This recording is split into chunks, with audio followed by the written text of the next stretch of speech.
Let me see your identification. What did you say? Now tighten those restraints. Scavenger scum. We don't need to see his identification. I will remove these restraints and leave the cell with the door open. My lord.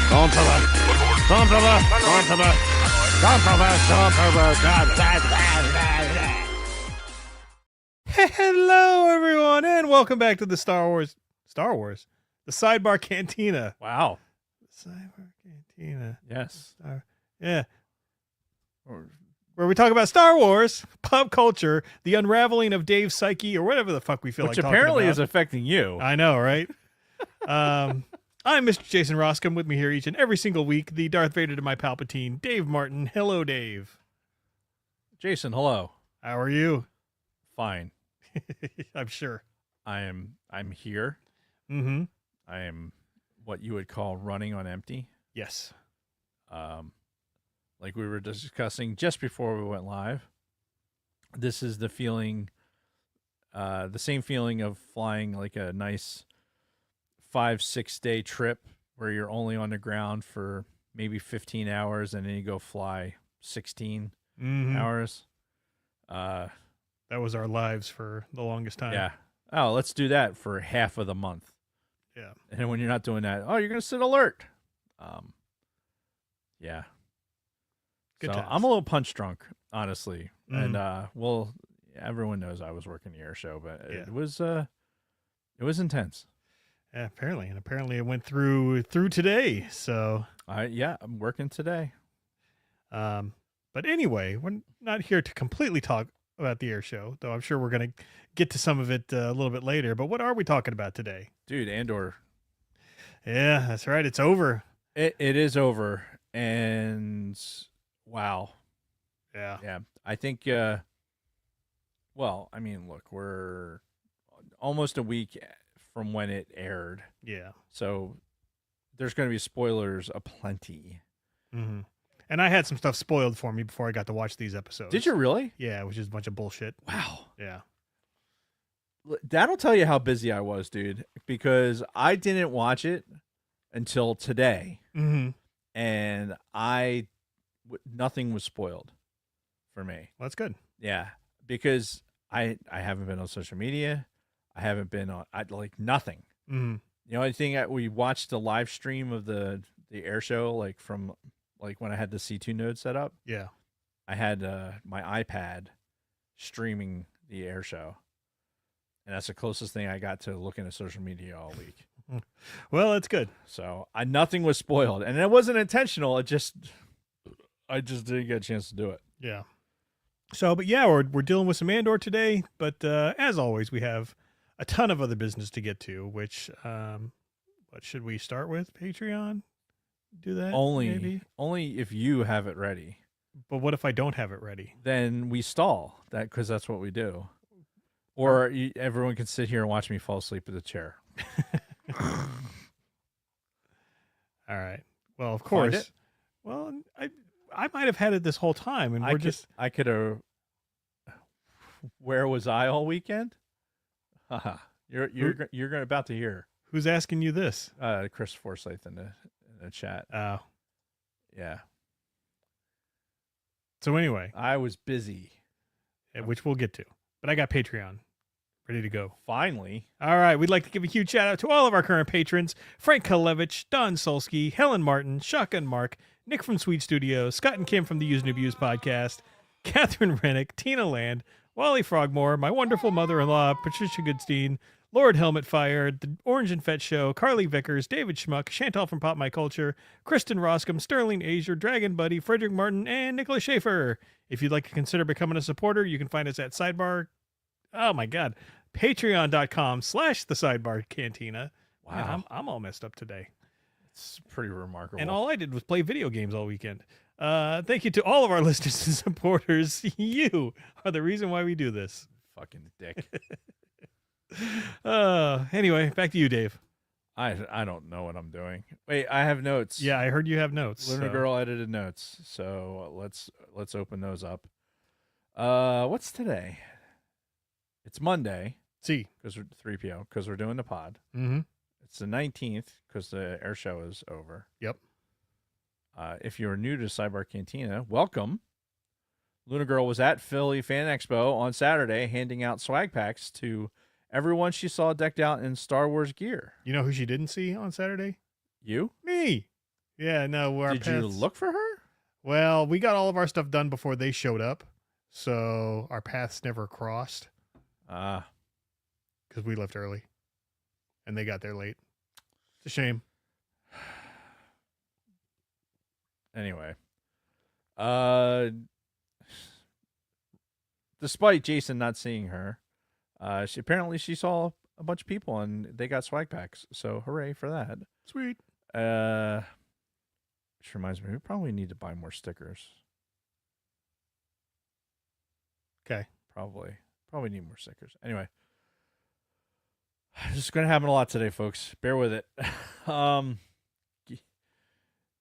Give our show a sub and enjoy it. Yeah, I'm really sorry I missed the Fan Expo, and I haven't seen any of the message traffic to see how it went.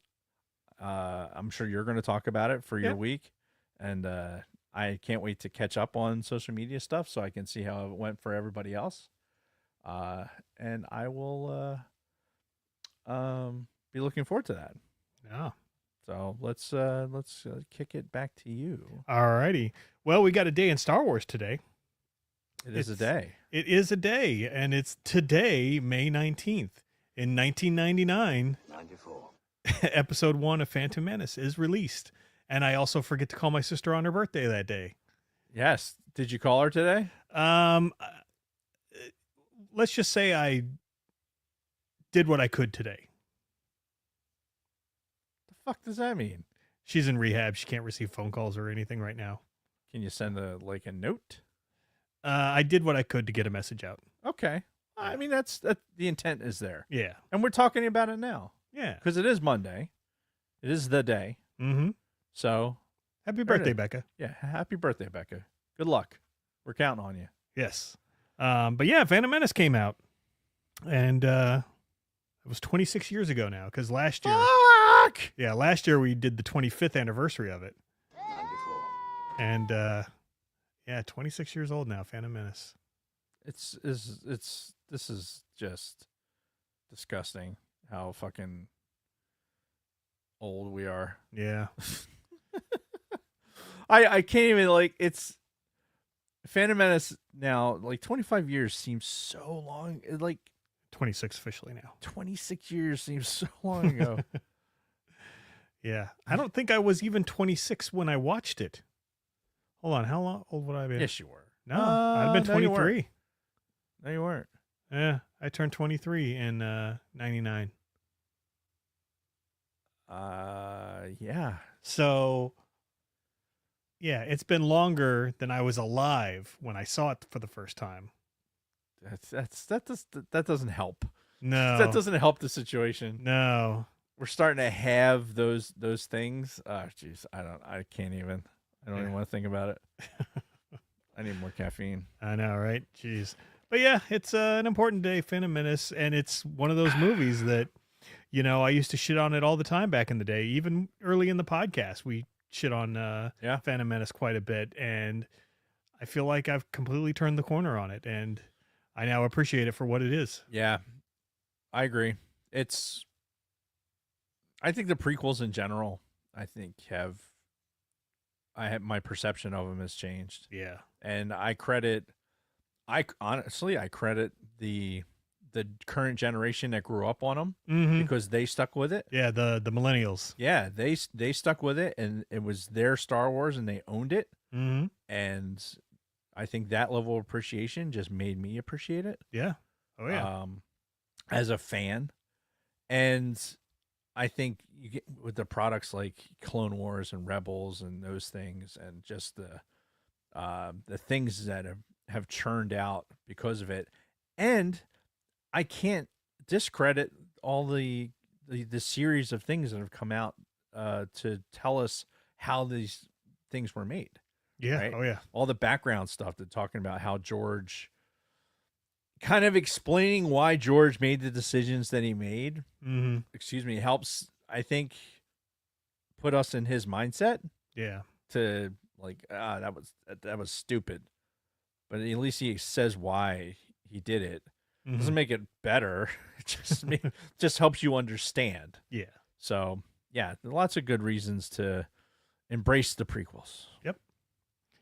And sequel trilogy. Jury's still out on that one. We'll besides Force Awakens. Yeah, Force Awakens was great. Celebrating its 10-year anniversary this December. What's 2?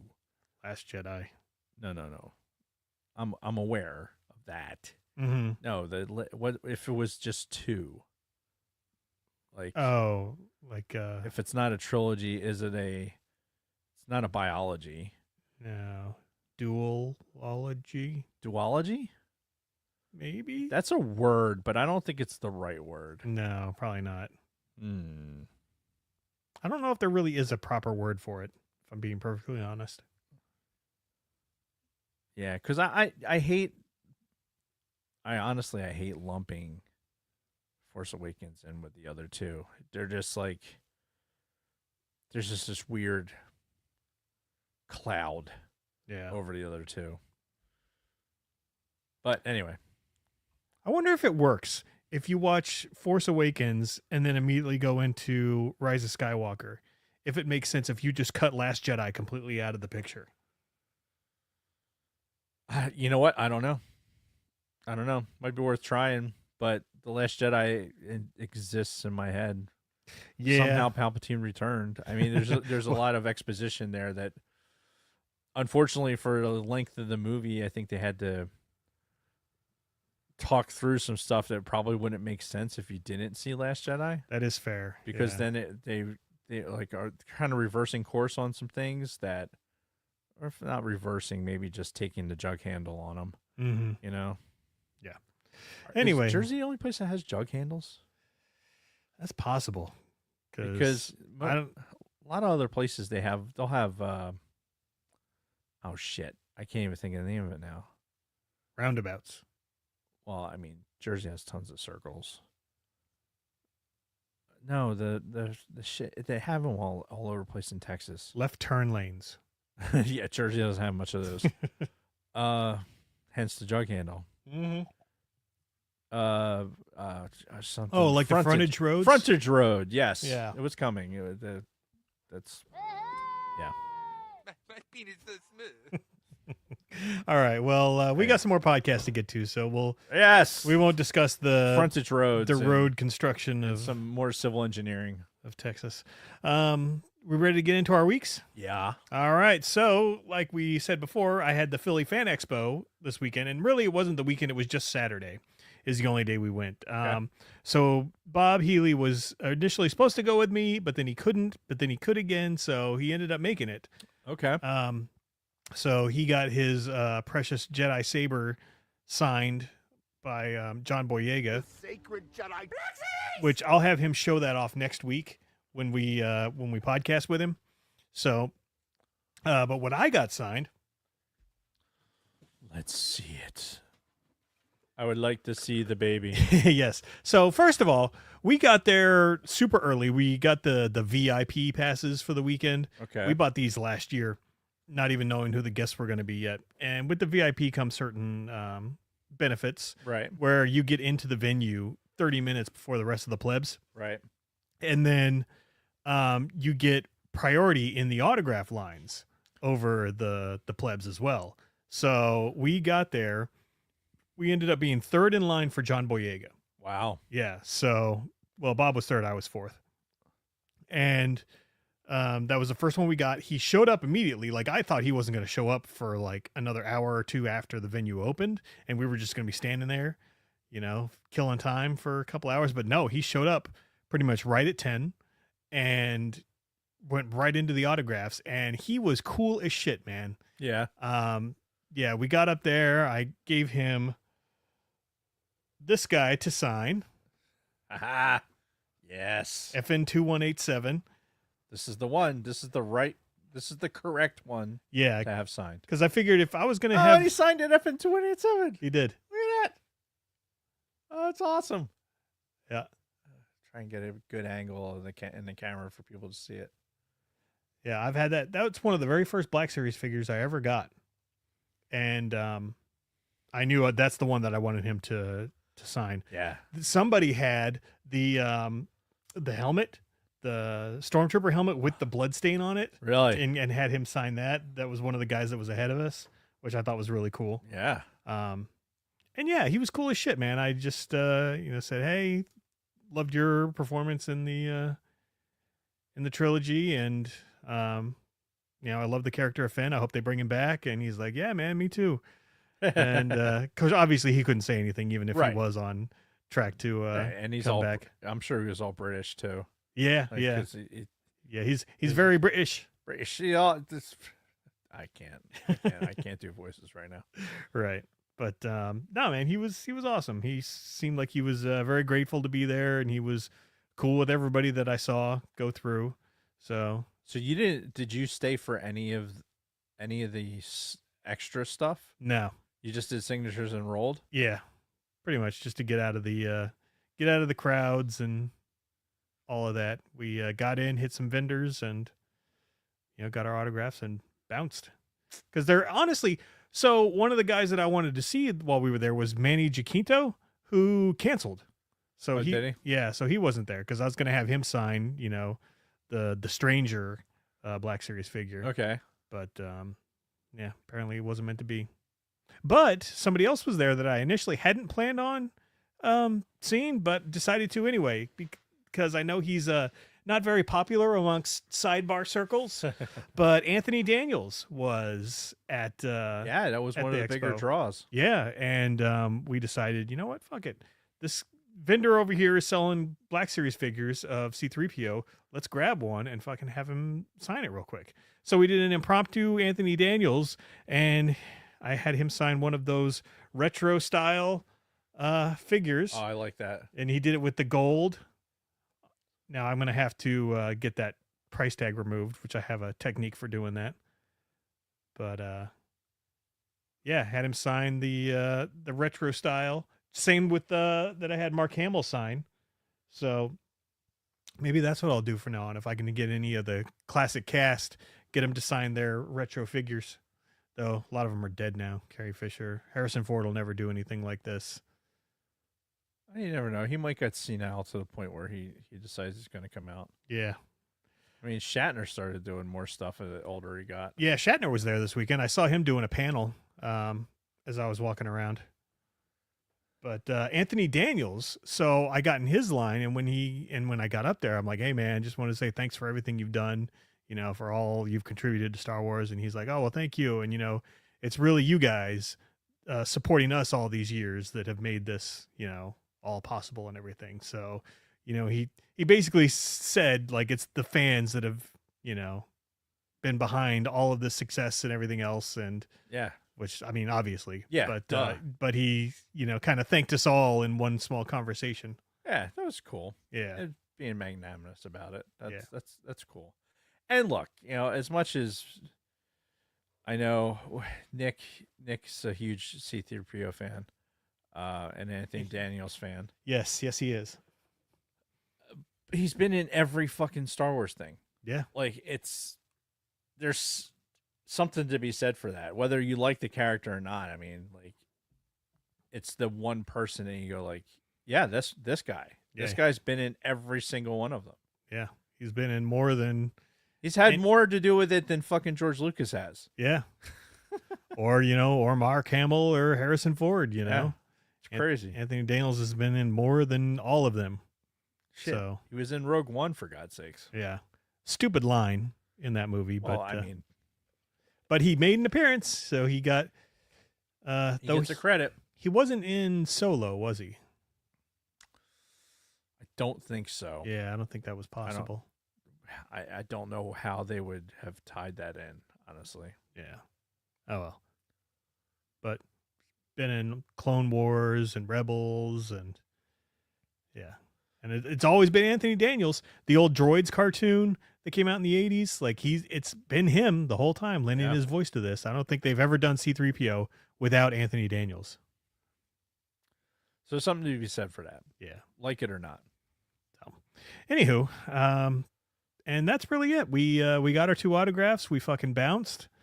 And I played Oblivion Remastered for the rest of the weekend. So you didn't see Brady or anybody? No, because they got there late on Saturday, and Saturday was the only day we were there, Saturday morning. So, sad face. Yeah, sad face indeed. Yeah. So that's essentially my week. I had the air show this weekend. Yes. So I've been talking about it, and as the weeks have gone by, dude, it ramped up this past week like to 11, where the only thing I was doing was air show stuff, and then by Thursday it was actually by Wednesday it started to turn into like showing early to work because we started clearing the ramp on Wednesday. So my responsibility was for the static displays, and so all the static displays that were on the east side of the ramp was like my responsibility to like manage that area. The other side of the ramp was, from a static display standpoint, was a little bit easier. That ramp was more difficult, and the staff sergeant that handled that did an amazing fucking job. She killed it.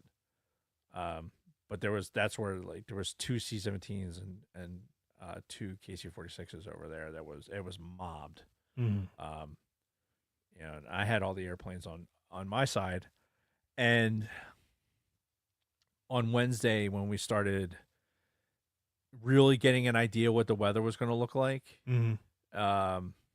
it started to like get concerning because the forecasts that we were getting from our weather shop were very, very like low ceilings, and just with the rain and everything else, it was starting to look like Sunday was going to be the only good day. And getting airplanes in to get them staged and ready for the show was going to start becoming a problem. So like Wednesday started with the 6:30 a.m. briefings, and then rolling into 7 o'clock briefings with the installation leadership, and then it just continued the rest of the day, and trying to coordinate with all the airplanes to get them there and move all the risk pieces around the board to try and make them, all right, we're going to get this, and this is timing for that. Best laid plans. Never survived first contact with the enemy. And on Thursday, when we're supposed to get airplanes, we got one of the airplanes in, but not the other that I needed to get, and that had some third order effects. And we worked until it was 6:30 in the morning until 9 at night. Oof. I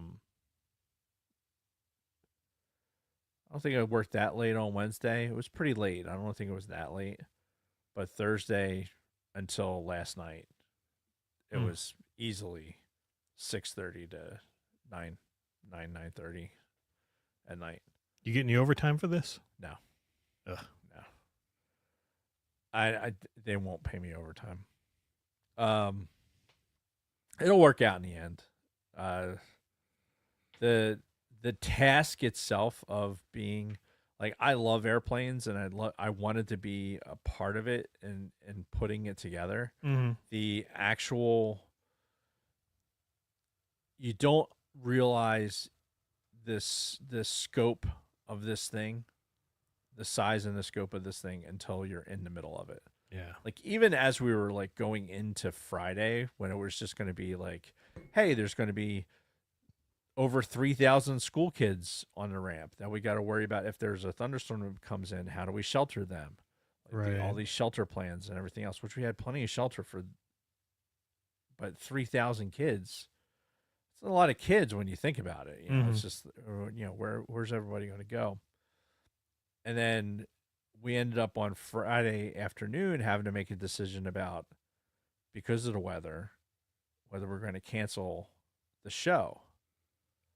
Like everything? No, just the afternoon. Like, so there was conversations about Saturday, which thankfully, a little inside baseball. When we're sitting in these meetings, I know from our experience as aircrew, the weather shop is giving you the worst case scenario. Yeah. Right. They're going to lean into a forecast that's going to give you the worst case scenario. We know this as flyers, and it's frustrating because sometimes you'll get a forecast that you can't fly against. Yeah.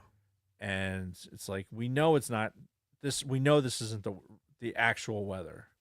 We know this is what it's going to be. Like, you could be standing in a place, you're going to get airborne in an hour, and there's a cloud in the sky, and they're calling for 300-foot ceilings.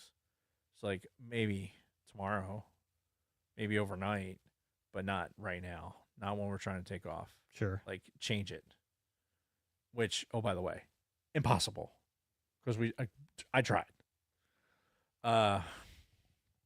So dealing with that, and then trying to get airplanes moved around, and just stand by. Is this the point in the show where Dave's family calls, or is this air show related? Hello. I think it's air show related. Yes, ma'am. What can I do for you? He sounds very professional. Okay.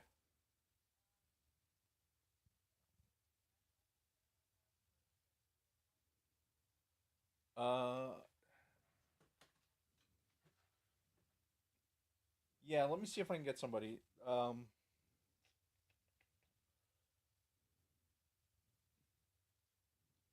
Is it definitely going to be overnight?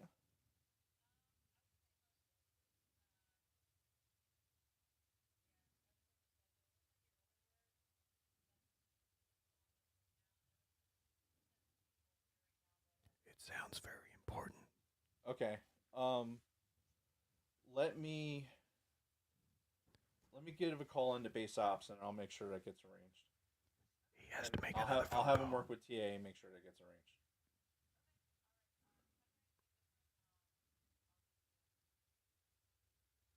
Okay, ma'am. All right, thank you. Cheers. All right, I gotta step out. He's got to step out. All right. So this is not going to be part of the show proper, I think, but let's see. Anything else noteworthy? No, there weren't that many Star Wars personalities at the Fan Expo. Really, probably because they're filming Ahsoka season 2 right now. So all of those folks that normally make the rounds, aren't because they're out filming. I think they're still doing some post on Mandalorian and Grogu, and something else. Something else was going on that I know was going to keep people away from it. But here's something that I'll mention later. They're doing in August, first week of August, I believe.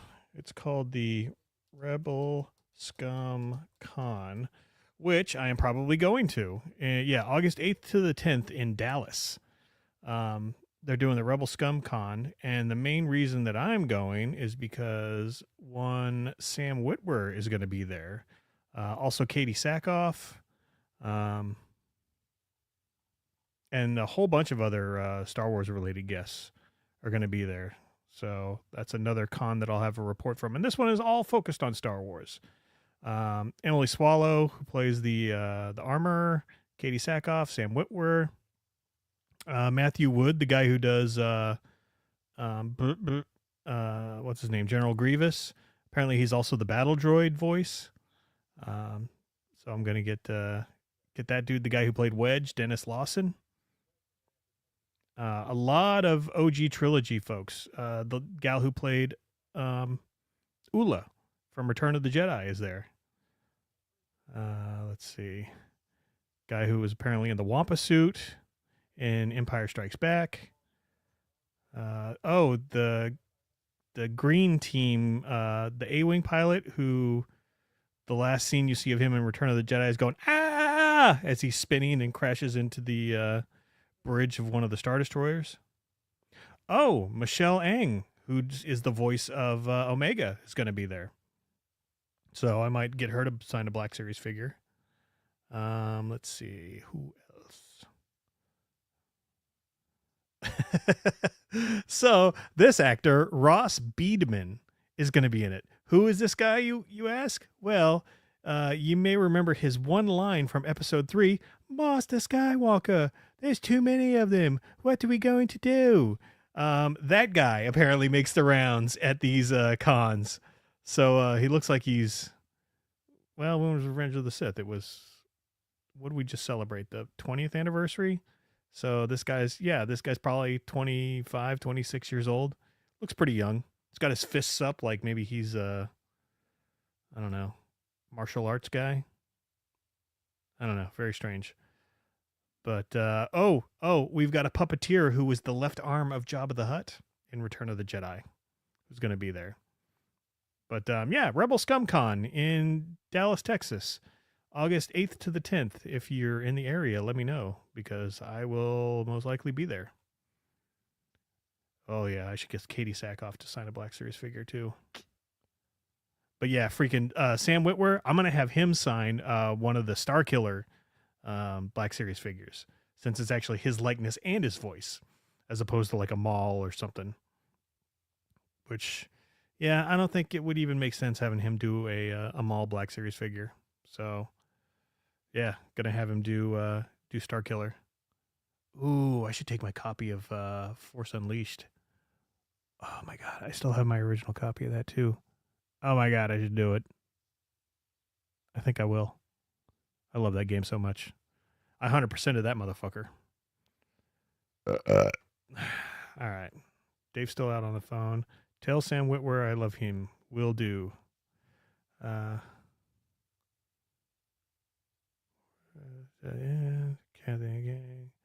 don't know what I was being thanked for.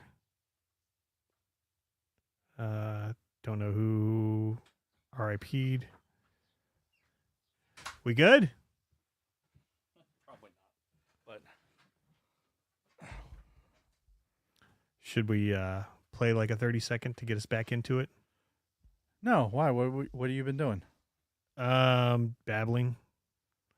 I assumed you were going to cut this whole part out of the podcast. All right, well, we can do a 30-second. All right.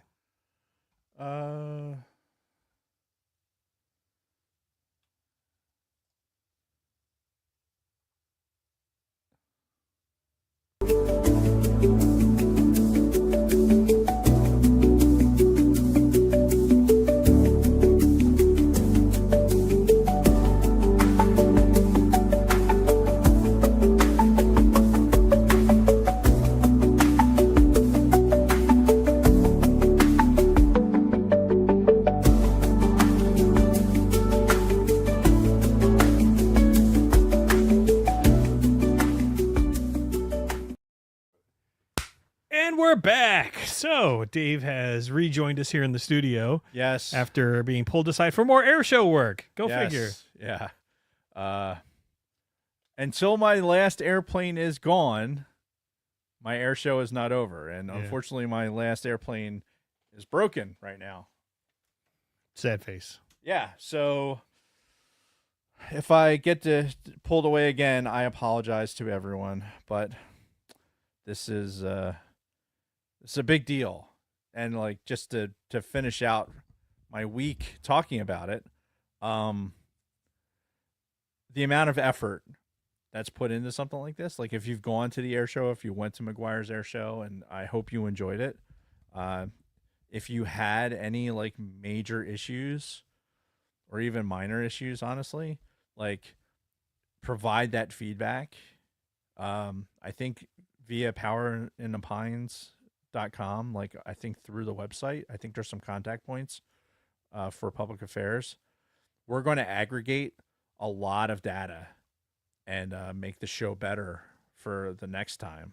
I mean, I know the parking situation and everything else. We worked hard to make that better. But it's the best analogy that I got going into this was we're hosting the Super Bowl at at a facility that was never intended to hold any sort of event. Right. And we're doing it 2 days in a row. And having to reset the entire thing one day after the other. And honestly, not just reset, like, okay, what went wrong today? Let's fix it tonight so that it's better for the people's experience tomorrow. And I was on a fantastic team. It was a great team, and I didn't get to see a lot of the show. Yeah. But hang on. I'm going to answer this. We're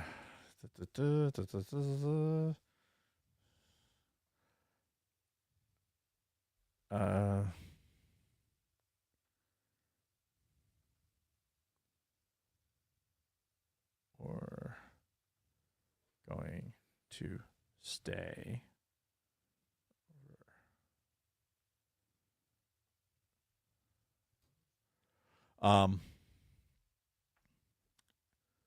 It's so much more work than you think it. Like, you look at it and you go like, oh my God, it's a lot of work. It's an order of magnitude more than you think it is. Yeah, I can only imagine. And she's a glutton for punishment because she's driving all the way back. Anyway, I knew I couldn't. Almost all the airplanes got out. Like, I'm just glad the old airplanes got off. Like, there was, I had a C-54, the B-29, the B-25, a C-47. Like, all these airplanes that were built in the 40s managed to get out. So I'm happy about that. Yeah. But anyway, I missed a lot of the show. But I did get to see the Thunderbirds, like, from the air show, like from the Air Bosses like box at Show Center. So where people may not understand how it works, but like there's a regular air traffic controller, right, who does all the normal shit at an airfield. Yeah. And then for an air show, you hire a FAA certified air traffic controller because they're specially certified to be able to handle aerobatic acts and like things like that. Like they have their own like setup. Like he has his own setup for the airspace, and he's on the radios and he's managing the airspace. Sure. Have their own briefings and everything else. So you hire a company. You hire a company to do that. And they're right in the front, right in front in this little elevated platform. And I'd been in the office all day, kind of like managing big problems in the C2. And I went out to deliver a couple radios, and they kind of kept me out there for when the Thunderbirds went off, and I got some good pictures, and it was pretty fucking cool to be like kind of front and center, kind of looking around, and there's like all these people that way, and there's all these people that way, and I'm fucking standing there like this, like a jackass. But at one point, this is on Saturday, and if you've been in an air show, like every once in a while they'll have something going on, and like especially with the Thunderbirds, the Blue Angels do it too, where they'll be distracting you with something, and the next thing you know, there's a fucking airplane just at the speed of sound that comes roaring over you, like real low, just to scare the shit out of you. Right. Well, so they were doing this like 4-ship thing, like right in front of us, and just as that's clearing out, one of them came from right behind us, right? And I was at Show Center, and I don't know how high they were, honestly, and I was getting ready to take a picture. The shock wave from that passing, he didn't he didn't go supersonic, because you're not supposed to, right? But it was pretty fucking close, and the shock wave of him going by, like you felt that pressure wave, like from where I was standing, it scared the fucking shit out of me. Like it was like I sucked in my fucking my shorts about 4 inches into my colon, dude. It was they got me. They got me fucking good. And so like the entire rest of that show, like with the Thunderbirds, and then even when I was outside for the Thunderbird show with Vickers, I was like, where's the other one? Oh my god, it had me the whole time, like trying to figure out where the fuck it was coming from. Mm-hmm. But anyway, my sincere hope is that everybody had a good show. From all accounts from our end, what we saw, like talking to our police and fire and everything else, it seemed to go really well. The only thing I will say is like you don't know how many lost children are an event like that until you're in the middle of it. Uh-huh. And yeah, I'm going to ask you a question. Mm-hmm. What is your definition of a lost child? Like is if I ask you, Jason, is having a lost child, is that an emergency? Depends on the situation. You lose your child in a crowd of 70,000 people. Yeah, that's kind of a It's kind of a thing, right? yeah. Considered an emergency. Like I can't find my child. Yeah. Right. Especially depending on how old they are, but I'm looking around. I can't find a police officer or anything. Like you'd probably call 911 or something, right? Like you want somebody to help you find your child. I don't think I'd go to that extreme depending on, again, the situation. It's all right dependent, but I don't think I'd go the 911 route, at least not right away. All I'm saying is there might have been a Dave might have been Dave in a particular scenario when I was running when I was in C2 answering phones and running the radios and stuff. Mm-hmm. And somebody had called in and basically said that losing a child was an emergency, and I hotly debated that point. Mm-hmm. Right? Don't call that number because, and it wasn't 911, but don't call that number because that's not an emergency. Like the fuck it isn't.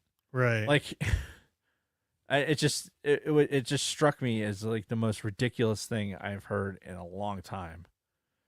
And I was just because when I was on the ramp looking for lost children, mm-hmm. I can tell you that when you say, hey, we're not going to let anybody leave the base until this child is found. Wow. It's kind of a big deal, right? I mean, Yeah. like, hey, guess what? All of you, tens of thousands of you, aren't leaving until we find this fucking kid. Yeah. Like, I would think some people would go, wow, that's kind of a big deal. Maybe you want to, maybe you'd even consider it an emergency. Maybe. I don't know. Sure. Maybe any parent ever, if they've lost their child, it feels like a fucking emergency. Okay. Yeah, I can see that. And what I'm saying is that to interject a step into a process so that you can feel important when your internal process is broken is fucking ridiculous, and I will not support it. Anyway, that's a thing for another time. But yeah, fucking try and keep track of your kids. Like, it happens. This poor in this one situation, this poor grandfather had his kids there, and you could tell he was just it was just a little much. Yeah. For him to try and control these kids, both from under the age of 10. Oh boy. You know, that's a lot of energy for, somebody in their 70s to handle. Yeah. And you feel for people. So yeah, but our police across the board, everyone was fantastic. So, like I said, hopefully I had a good time. It was a legitimate reason to miss the Philly Fan Expo, and I'm sorry I missed it, and hopefully, next year I won't have this type of excuse Right. And the year after, as I sit here right now with my personal air show, not complete. Oh, fuck. God damn it. Hang on. He looked at his phone. It's all over. Oh, my God.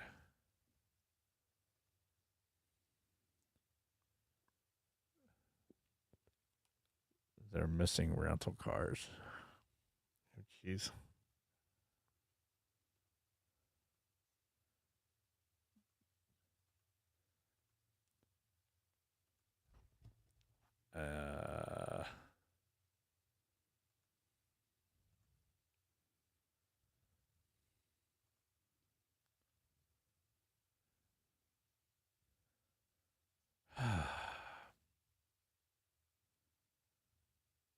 Two text messages from other air crews, by the way. Mm-hmm. Like,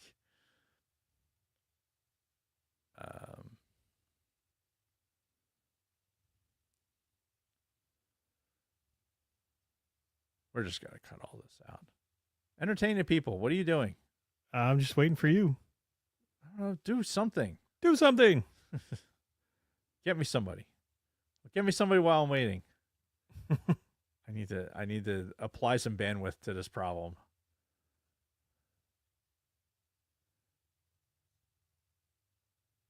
Do you want to go to commercial?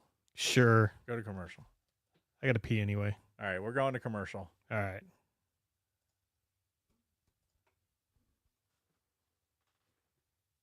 Quick word from our sponsors. Colt 45, it's a dynamite taste, it's a grin, it's a groove, it's a blast.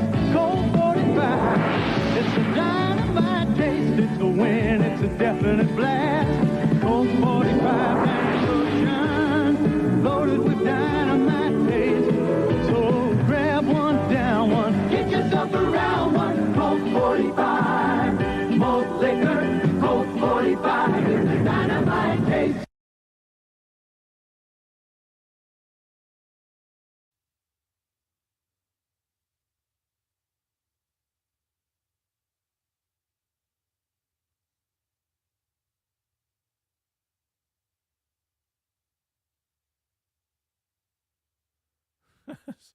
I'm sure this is riveting for any new listeners that we might have. Yeah.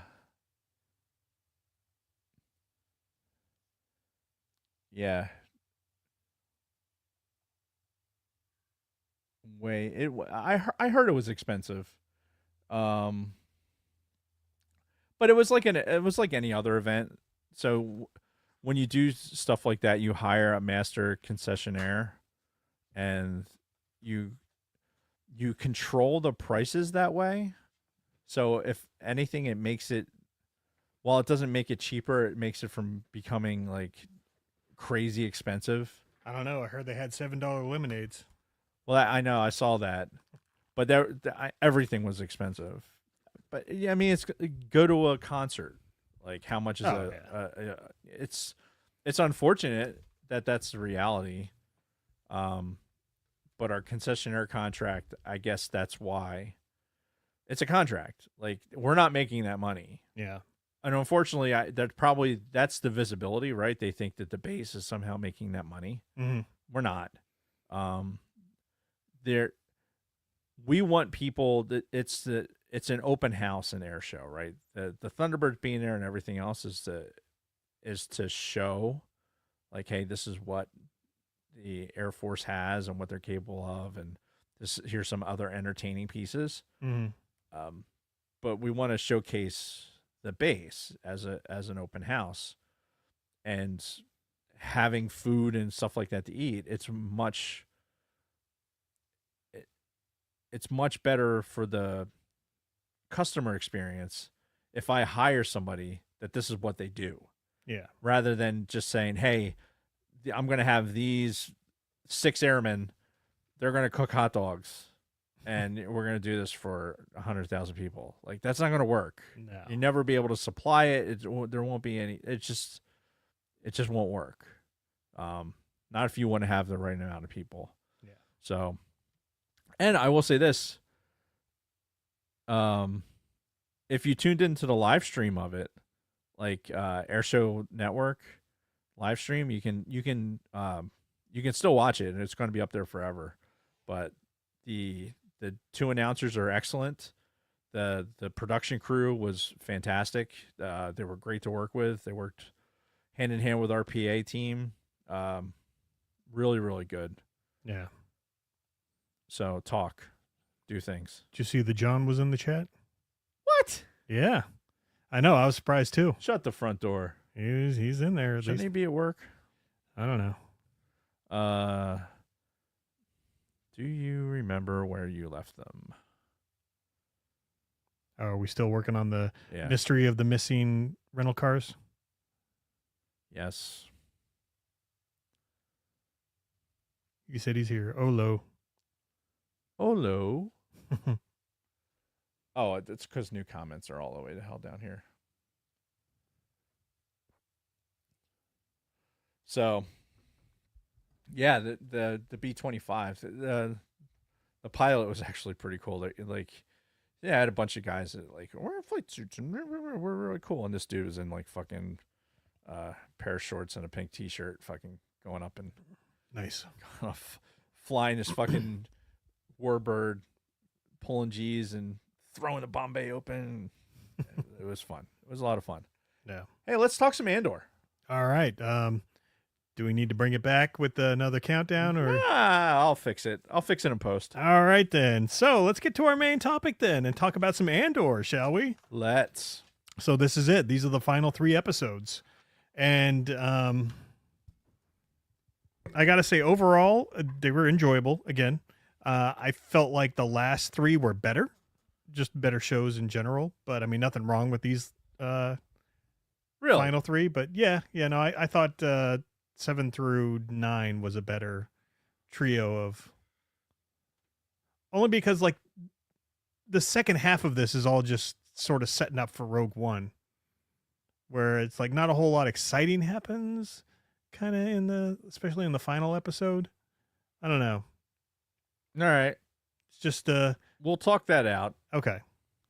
And let's start with the episode 10, which it starts off with the 1 year later and Yeah. BBY 1. So did we have this discussion on the show about the BBY and whether or not there's a BBY 0?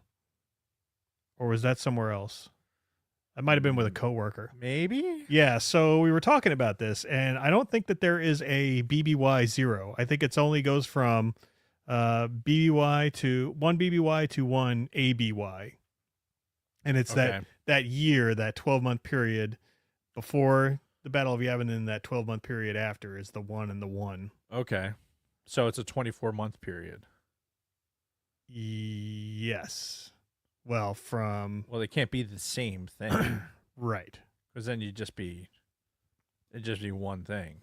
Yeah. Or if it was divided in half, it'd be like not a full year. It'd be 6 months.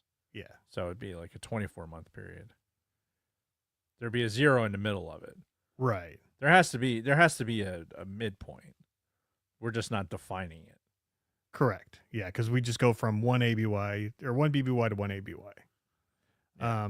Which makes sense because, when you first see 1 BBY, you think, oh, that's a year before the Battle of Yavin. Well, not really, because we're more like a week away from the Battle of Yavin at this point. Right. By the time this one ends. About a week ago. Yeah. So, and it starts off with Lonnie, our redheaded stepchild over in the ISB, making an emergency distress call to Luthen and Clea.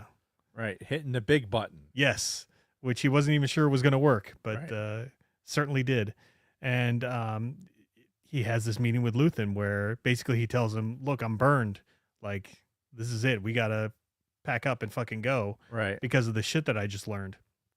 And, of course, Luthen is more concerned about, what the information is, while Lonnie's like, hey, how are you going to get me and my wife and kid out of this fucking situation? Right. Because I've been doing this for you this whole time.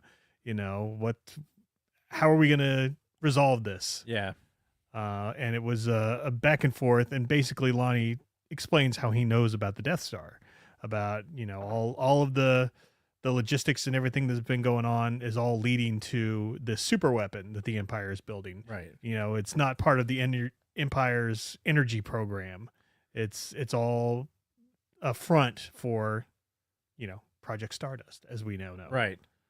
And he gets access to this information because he has the code key for Deidre. Yeah, he's got her login information. Basically, he's got her SIPRNet login. Right. But he hasn't used it until now. Yeah. And so, because he knows he's burned, he's like, fuck, I'm going to log in, get everything I can. Mm-hmm. And what he looked at, he found, all right, what's the most interesting thing I can find? Yeah. What the fuck is this? Mm-hmm. And as we find out, in this episode or the next one, he spent 3 hours logged in looking at her shit, and then next thing you know, he's fucking dead out in the park after meeting Luthen. Right. Yeah. Rest in peace, Lonnie, because after this whole conversation, of course, Luthen acts like, oh yeah, we're all in this together. We're gonna have to get out of here and we're gonna have to go to Yavin. He had no intention of doing that. As soon as Lonnie tells him the whole fucking thing, just boom, murder. Yeah. Which, I mean, you had to see it coming. Sure. You don't leave that end loose. You have to, okay, way too much. Yeah. I could drag you with me to whatever exit plan that we have right now. Mm-hmm. It's just going to be messy and you're going to fucking slow me down. Or I just eliminate you now and then I execute my exit strategy. Yeah. Right. And have potential to actually fucking get this information out. So guess what? Sorry, dude. Pew! You fucking signed up for this. Yeah. Whether you believed it or not at the time, mm-hmm. which that's the thing, right? There's these psychiatric studies about people who have turned, even if it's against the mafia and stuff like that, their true level of commitment is always real suspect. Yeah. And because when it really comes down to it, how committed are they to that particular thing? Mm. Zealots don't tend to be good informants. So they're all you can exploit the fact that they want to get something out of it. They want to survive, things like that. Those are the ones that you're going to be able to string along, mm-hmm. which is what he did. I mean, it was kind of a sad story, really. Yeah, but way more realistic than a lot of things. And that's, I mean, honestly, kind of circling back to what you said about these last 3 episodes and your overall thing. There's a lot more impact to these 3 episodes than the other 3. There, I mean, especially number 8. Number 8 was was fucking amazing. Yeah. But dude, these 3 episodes might be some of the best Star Wars content we've seen produced. Oh yeah, and don't get me wrong, they're fantastic. Yeah. They are. I just, from a writing perspective and what this is the exactly what it's supposed to be to get you to what Rogue One is. Yeah. Right? This is no punches pulled, nothing. I mean, this person has to go. This is the level of commitment to the cause. These are the sacrifices that need to be made. Yeah. Right. I think that this is probably some of the just most poignant and impactful fucking Star Wars ever. And I mean, honestly, from a show perspective, probably some of the most impactful. Yeah. Oh, absolutely. Yeah, all of these have been incredible. And don't get me wrong, I just, yeah, and in time, my opinion may change too. But, so yeah, we see Lonnie dead in the park. Luthen and Clea meet up, and basically Luthen tells her everything that Lonnie told him, all about the Kyber from Jeddah, from Galen Erso being the lead engineer of all this, from the metals under Gorman that they needed. So all of this, he's telling to Clea, probably because he knows more than likely one of those two are not going to make it off of this planet alive. Right. and he tells her that he wants to be the one to go back to the shop and start destroying Right. their equipment. Because he knows it's like this is going to end with me. You know, I'm going to destroy everything and I'm going to off myself because I can't survive this. And, you know, he had an idea this was coming because as part of his meeting with Lonnie told him like, hey, Deidre Miro is about to make a major operation on Coruscant and I think she's coming after you. Right. So, well, it was fairly definitive. It wasn't like, I think he is. It's like, they're coming for you. Yeah. Like, she's here. She's coming for you. Yep. So he saw it in her files. Yeah. So he knew this was all kind of coming before it happened. And, yeah, he starts doing the equipment destruction when who shows up? But old Deidre Miro. Boom, boom. Fucking ringing the doorbell. Mm-hmm. And, hey, look. For a fucking, I was impressed with how she did this, like coming into the shop, right? The kind of bouncing back and forth between these characters that they were both kind of playing, all the way up until she opened up the container. Yeah. All right. And then you knew the game was up, right? I mean, because you had to know that why she was really the real reason. Right. But the rehearsal that must have had to take in place for her to be able to go in and like smile and kind of play coy and do those things. Like it seems so genuine. Yeah.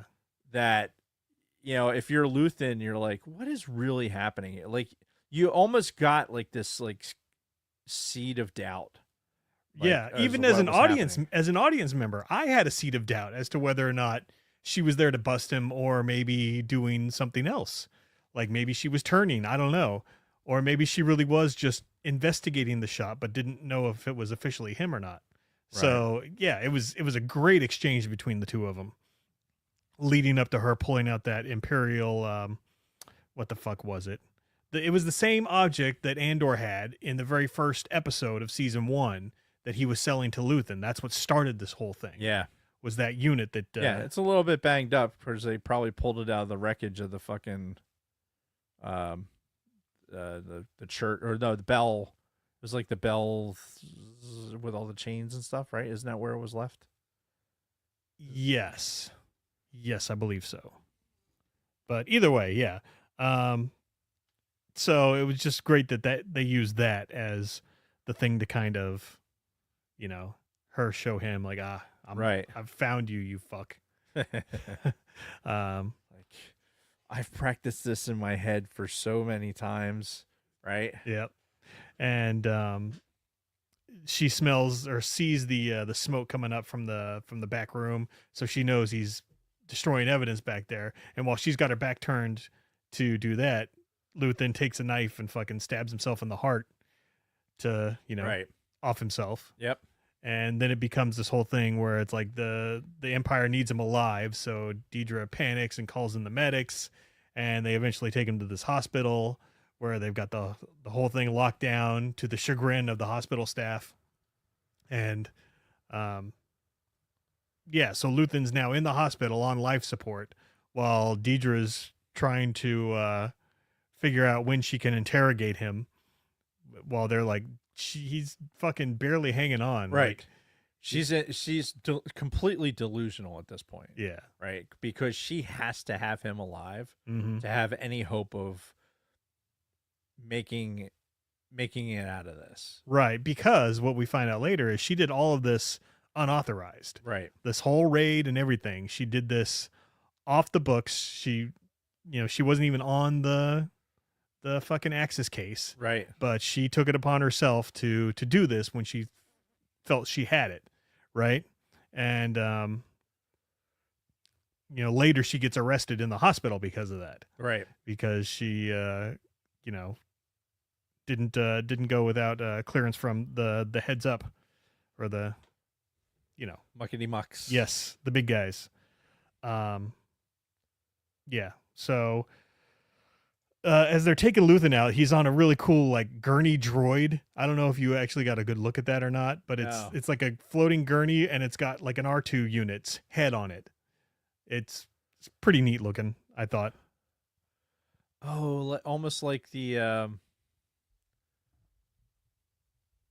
after you said that, it made me think of the thing that they were in the Mandalorian when they were coming out of the lava flow thing. You know what I'm talking about? Mm-hmm. Oh man, are you still dealing with this stuff? Yes. Oh my god.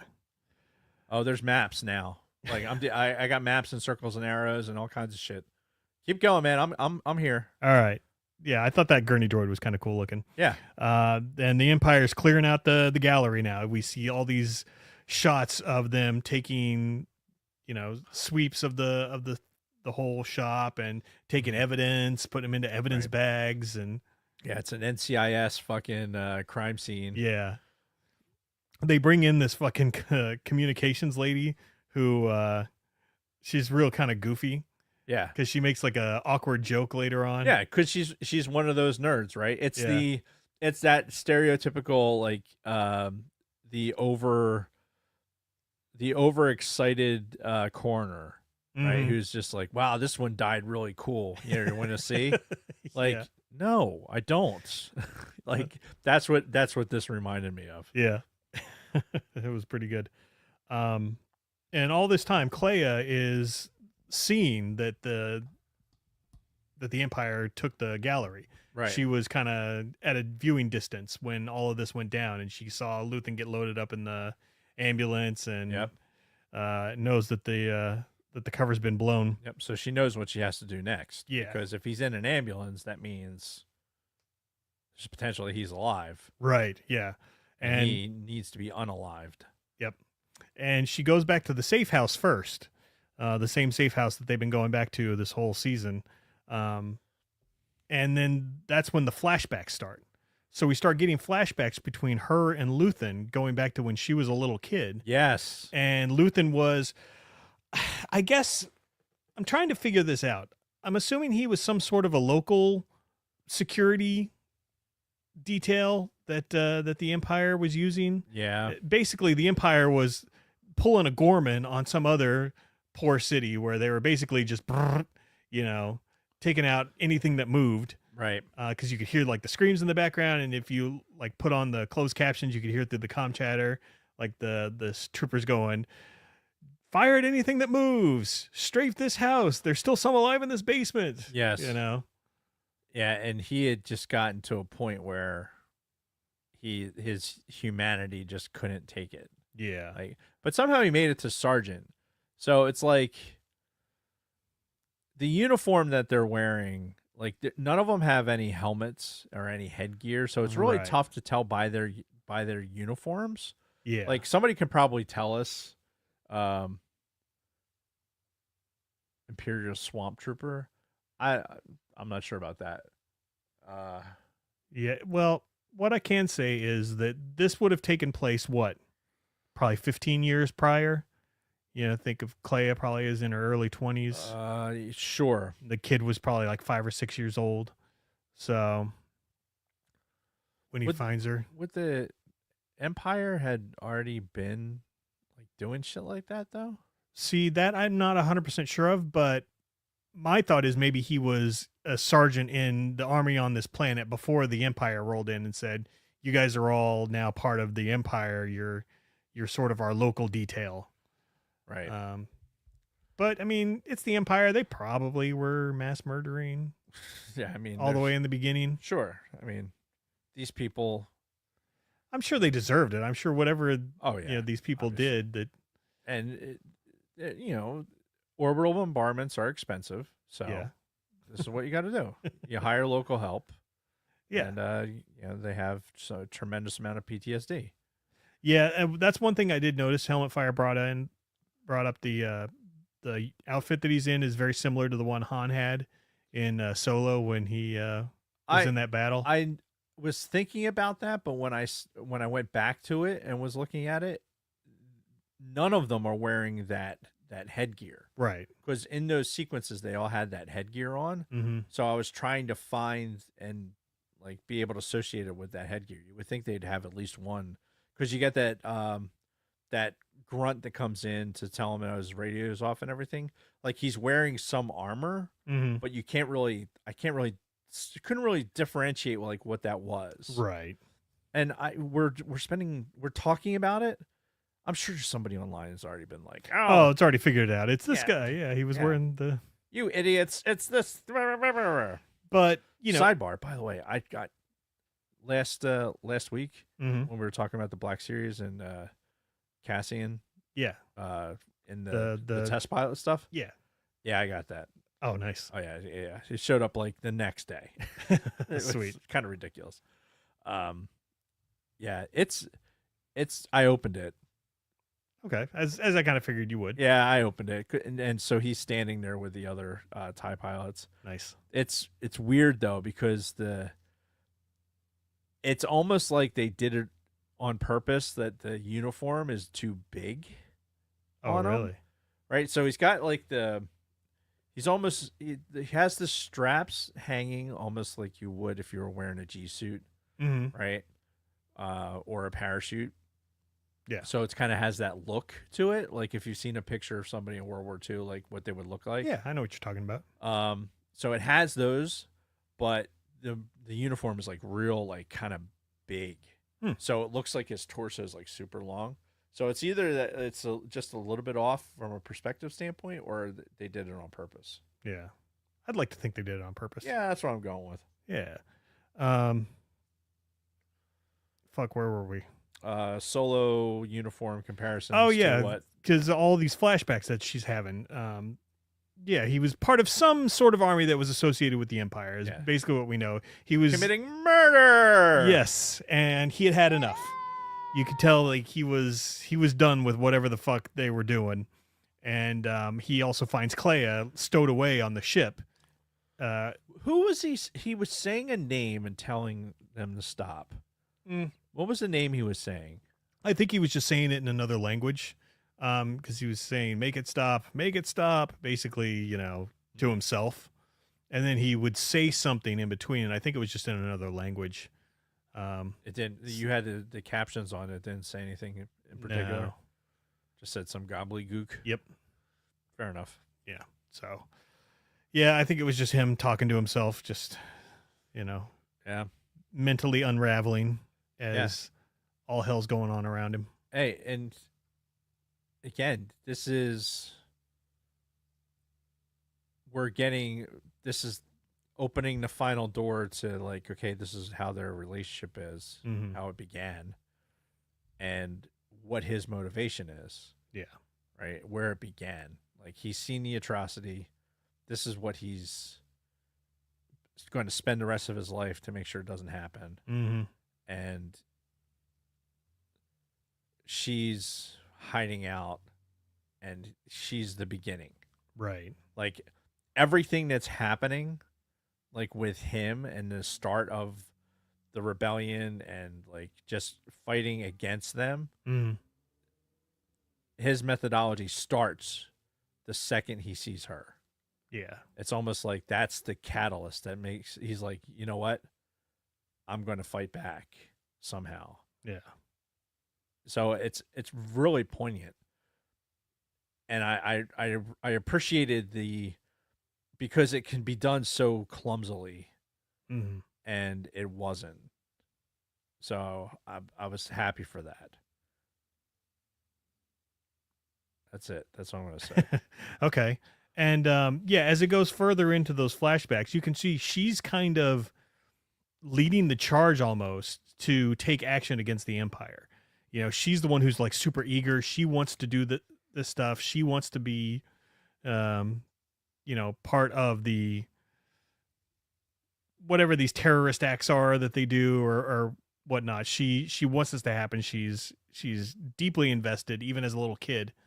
And I almost wonder if he would have gone as far as he did had she not been there. Like, would he still be, you know, doing all of these big acts against the Empire and everything? I don't think so. Yeah, that's kind of where I was too. Yeah, after I think watching this. Honestly, her being there, whatever was going on with him mentally, like it was a turning point where he was either going to like snap back out of it and go back into the field, or I'm making a change right here.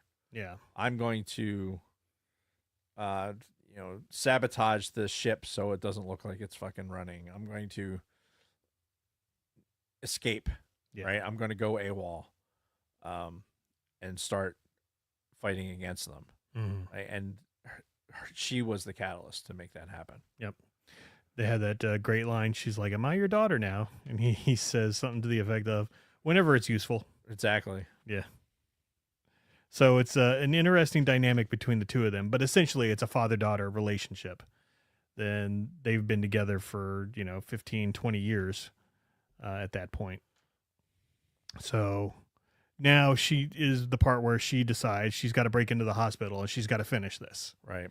So we get a whole long scene of her breaking into the hospital, doing all kinds of, super spy stuff, Mission Impossible type things where she's breaking into lockers and getting a nurse's uniform, shooting people in the hallway or in like kind of back stairwells. Yep. As she's making her way over to Luthen. She fucking sets off a bomb that explodes like on the other side of the hospital that sends a lot of the guards and everybody going. Yep. Distract them so they all fucking run towards that and then go in and engage the targets. Yep. And in the middle of all this, this is when Dedra gets arrested from the guy who's actually on the Axis case. He rolls in with an ISB marshal and is like, "All right, you're fucking done." Right. And of course, she's still arrogant throughout all of this. She's like, "Fine, whatever. Let's get it sorted out now." Yeah. Well, I mean, she has to be like I said. This is the last ditch effort. Yeah. Right. She's put everything into this. Yep. So, eventually Clea makes it to Luthen. And throughout this whole episode, she's pretty badass. And not in a, we're forcing this strong female character on you. Just, she's like a badass super spy. Right. She has been slowly as we go along. I mean, she's always been identified as the person who's been like, not that she's been an authority, but she's definitely been the one who's been managing things. Yes. Like she's the operations director. Yes. Right. So at this point, it's not a stretch that this is somebody who's lived their life doing this. And now we have the evidence to prove that most of her life has been in this fight. So all this fieldcraft and everything else. Yeah. She rocked it pretty hard. She gets to Luthen, has a bit of an emotional moment at his bedside, kind of sheds some tears, kisses him on the head, and then proceeds to disconnect him from the machines and makes her way out. And the last shot of the episode is just the shot of Luthen as he dies. Right. And then it just slowly fades to black. So rest in peace, Luthen. So that's how they resolved his storyline. Yeah. And I was half right because I thought that he was going to die by her hand. Mm-hmm. And he did, but not because she turned on him. Right. It was because he had to go. Yeah. Well, but yeah, I didn't see it happening this way with Deidre and happening like honestly the whole how Deidre's storyline ended I didn't see coming. Right. I figured that there's no way she lived through it.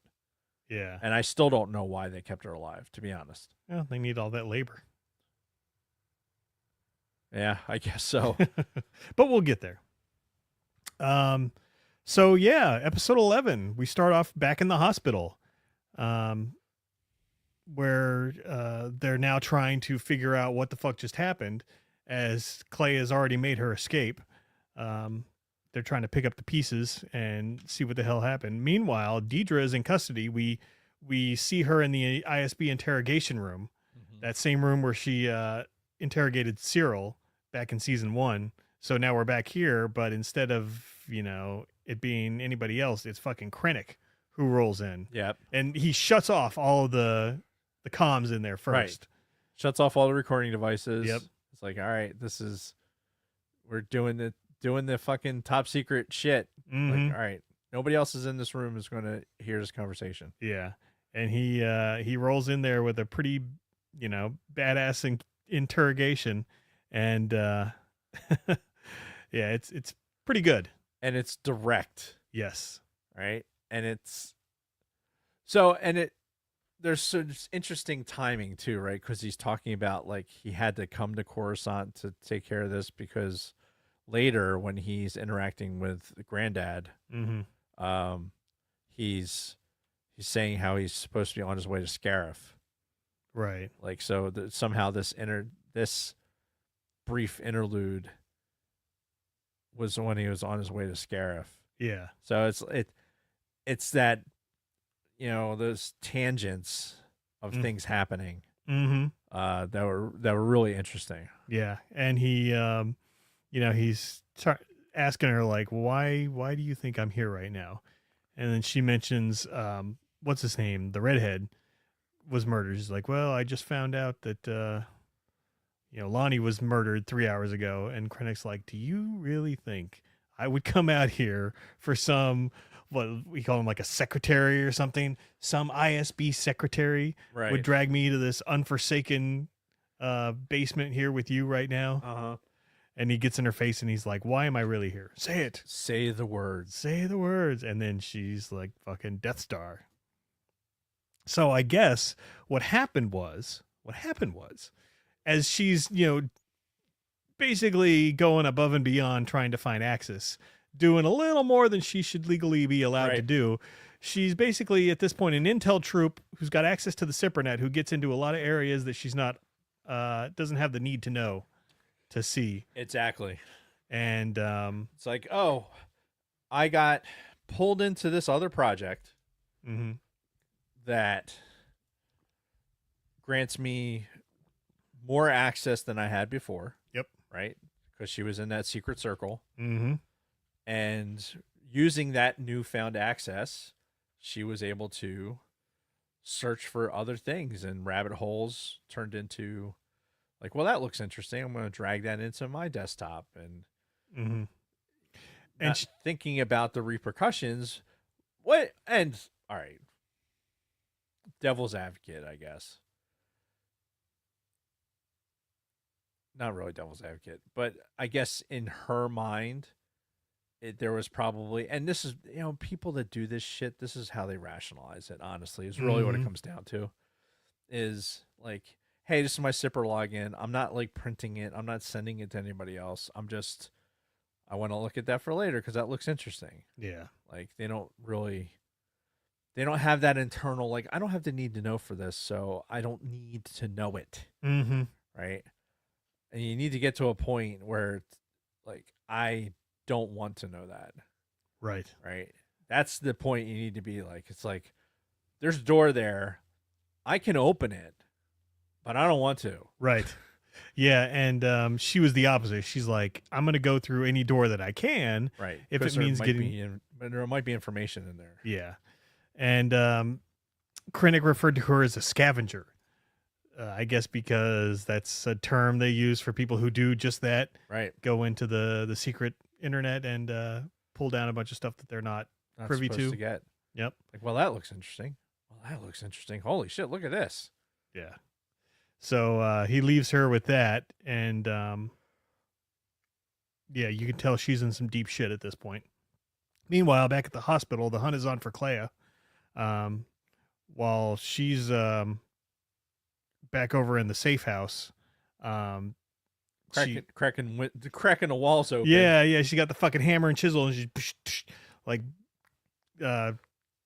clipping a hole in the wall to where. Which, again, great fieldcraft, because you're not, if you know, you find it of an area and you're searching it, you're not ripping down the sheetrock, not unless you think there's something in there. Right. There's a, should I even say this? I'll say it. Like, people don't think about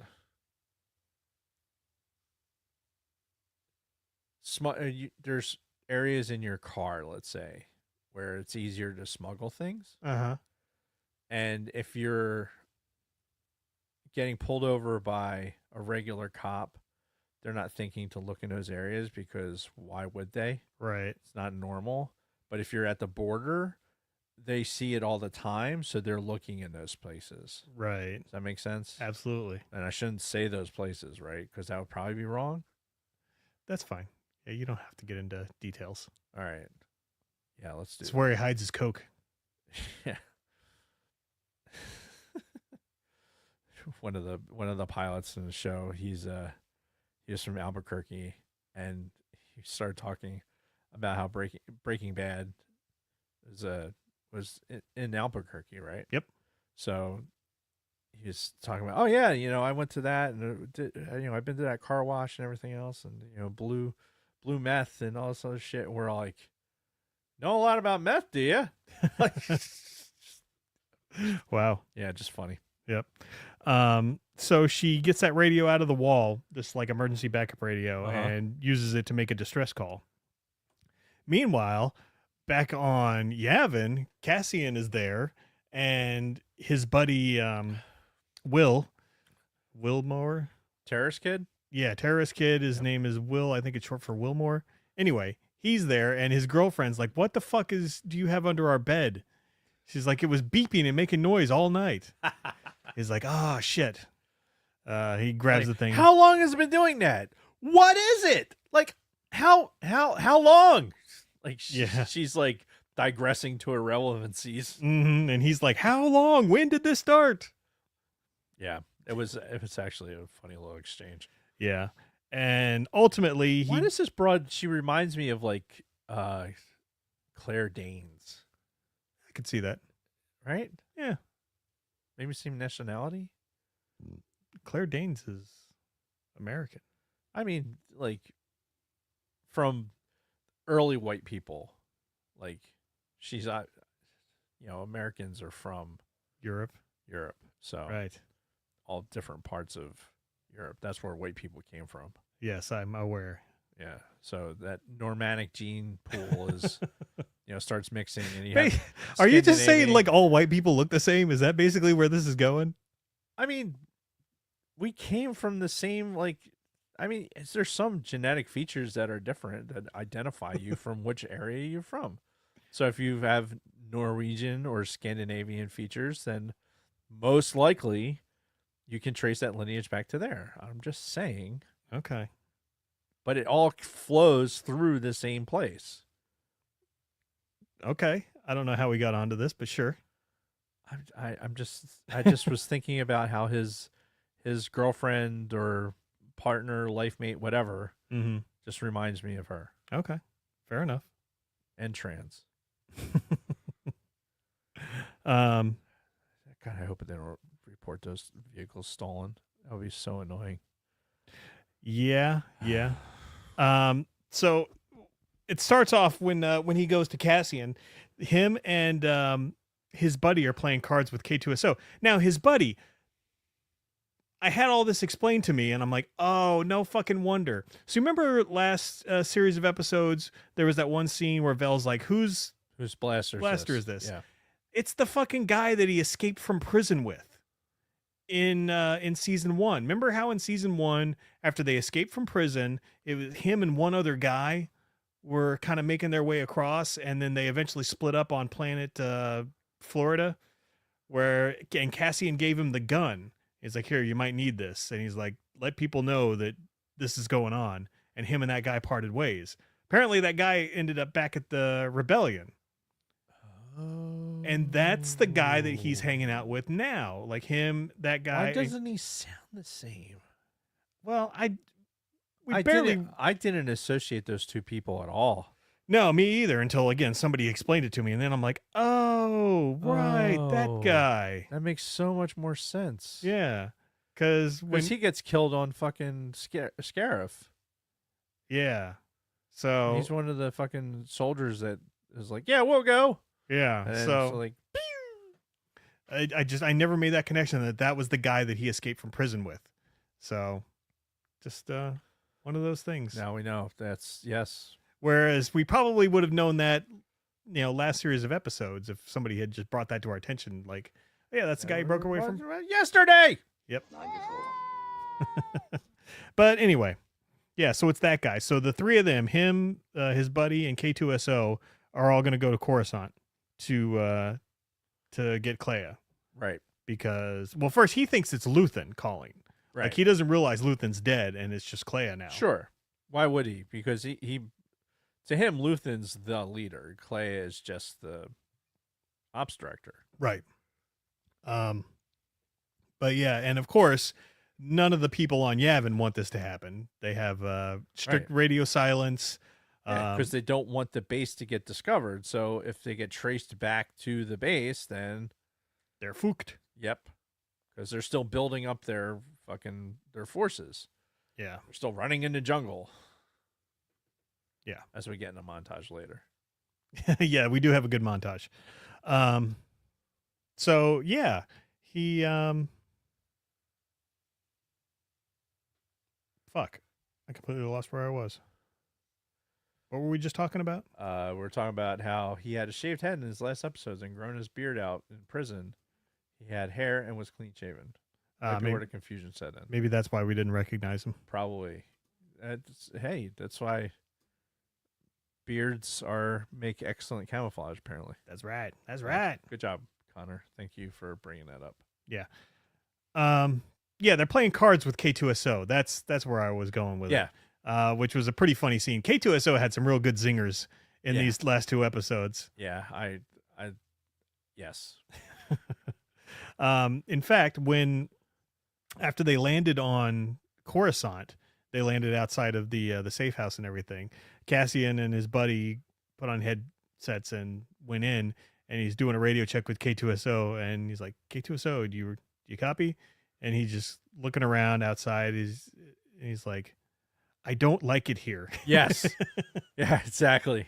And then after that, he's like, keep the engines running. And he's kind of like, he almost slumps back in the seat and he's like kind of looking at the control columns like, like he's like so bored. Yeah. It's fucking hilarious. Well, because when we come back to him, when the Empire lands, he's sitting there with his like hand on his, like his head on his hand and just kind of like slumped over.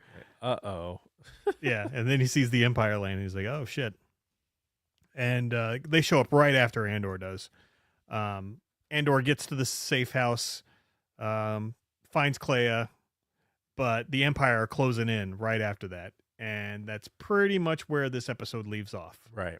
Is, Andor makes it to her, tries to tell her, hey, we're going to Yavin. And she's like, I don't think they like me there. Yeah.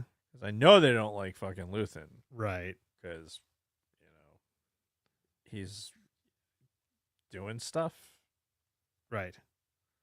But, yeah, so that's kind of where this episode ends, and that leads us right into episode 12, the final episode Oh my god. of Andor season 2. You all right? Yeah. You gonna make it? I'm gonna make it. All right.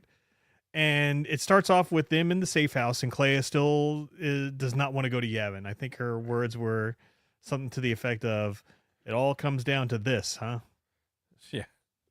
And while they're in there debating with her, trying to get her to go, K2SO was on a fucking killing spree. Yeah. He's walking across the bridge, fucking knocking dudes over, fucking grabbing dudes, slamming them into the ground. Yeah, the best is the radio traffic. Like, hey, did anybody call in for backup?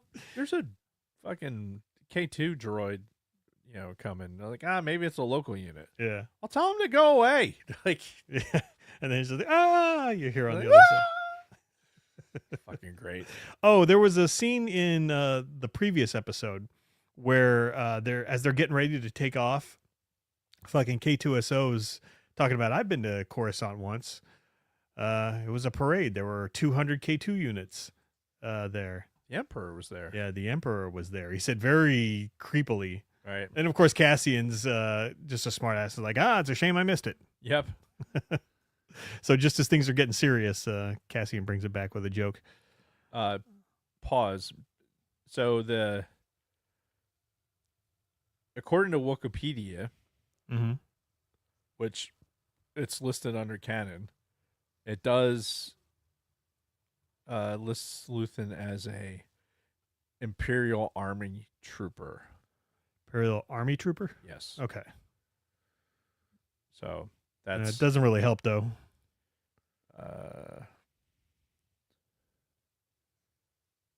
but but it makes him Imperial, not local. Sure. You know what I mean? Yeah. It kind of helps with the. Yeah, so he got a taste of it in the early days of the Empire and had enough. But all right, K2's on a killing spree. The Empire team, they get to the safe house, which we never did mention was on level 37. 37? Well, do it live. My girlfriend sucked 37 dicks. Do it live. In a row? Yes. So they arrive on level 37. 37. And then they have a shootout with Cassian and his crew as they're about to leave the apartment. His buddy steps out as those guys are coming down the hall slowly, and they're like, "Oh fuck!" Slam into your head. It's like and then he jumps back into the hall. Yeah. Well, and what's funny is like, all right, there was no like set for stun kind of comment, even though they said they wanted him alive. Right. The supervisor was like, "Yeah, I want them alive." Mm-hmm. I don't think it ever set for stun. No. Like, I don't know what alive meant to them. Like that, the dude who was in charge of like that unit. Mm-hmm. I don't think he gave a shit whether they were alive or not. Right. I'm just guessing. Although they threw a stun grenade into the fucking apartment. Yeah, which it's more than just like a stun grenade. It had like a concussive effect. Right. Fucking slammed Homegirl into the back wall. Yeah. Like, fuck. Split her fucking dome open. Yeah. Which was God damn it, pretty brutal. They could have fucking. They're like, hey, if you're gonna put a butterfly on this thing, could you at least clean it up first? I know, right? It was fucking disgusting. Like, damn. Can the rebellion get some goddamn rubbing alcohol or some shit? Jesus. Apparently not. Yeah, and I even wrote in my notes, stunner grenade. Ouch. Yeah. But fucking homeboy recovers really quick. Yeah, Andor does. No, not Andor. Oh, his buddy. Yeah. His buddy does. Yeah, his buddy was up right away. Andor took a few minutes to get up, and then Homegirl was pretty much out. Yeah, she's at out. this point. But thankfully, K2SO came to the rescue, and he takes out that whole unit that was having the shootout with them outside the door. And Cassian, I've cleared a path. Right. The best line later is I prove my worth. Yeah. And then Cassian doesn't like he acknowledge it no at all. sells it completely. Right. He's like, you're welcome. Yeah, so that goes to show you what their relationship was like right before Rogue One. And then back on Yavin, we've got the council, the Rebellion Council is having a call with Saw Gerrera, basically talking about how he's hitting local transports. Well, it wasn't really the council. It was Mothma, right? I'm just Antilles, and think that general guy. Yeah, the general. I was going to say Wasabi. That's not right. I know that's not right. His name is irrelevant. But yeah, they're having a call with Saw. Call with Saul. Better call Saul. Yeah, and they're basically like, look, we know you're on Jeddah. We know you're hitting these fucking transports. He's like, how do you know? I'm not on Jeddah. What are you talking about? Right. He's completely insane. I control all your pawns and people that say information. Like, sprinkle some crack on it and get the fuck out of here. Yeah. He's and he's going full, like, this is Forrest Whitaker in full, like, previous Saw Gerrera. Yes. Like, yeah, from Rogue One. Yeah, crazy hair, you know, the whole get up. Yeah, the breathing contraption, which again now makes me wonder, is that oxygen or is it that fucking fuel? It's got to be that fuel, man. That's the only thing I can think of. Yeah. It'll be interesting to rewatch Rogue One after this. And then Cassian and crew show up. They come back to Yavin. They're coming in hot. Coming in hot. And so they're on high alert on Yavin. They get there fucking with guns pointed at him. And Cassian eventually gets grounded. They're like, you fuck, why would you do this? We're so vulnerable right now. Right. And you're putting us in this scenario where. Well, they show up, calm out. And I was thinking about this. Like, why are they so, like, all right, it's the same U-boat that Cassian fucking left in there. And they're acting like, oh, this is his unidentified craft. Yeah. Left on this unauthorized mission, blah, blah, blah, blah, right?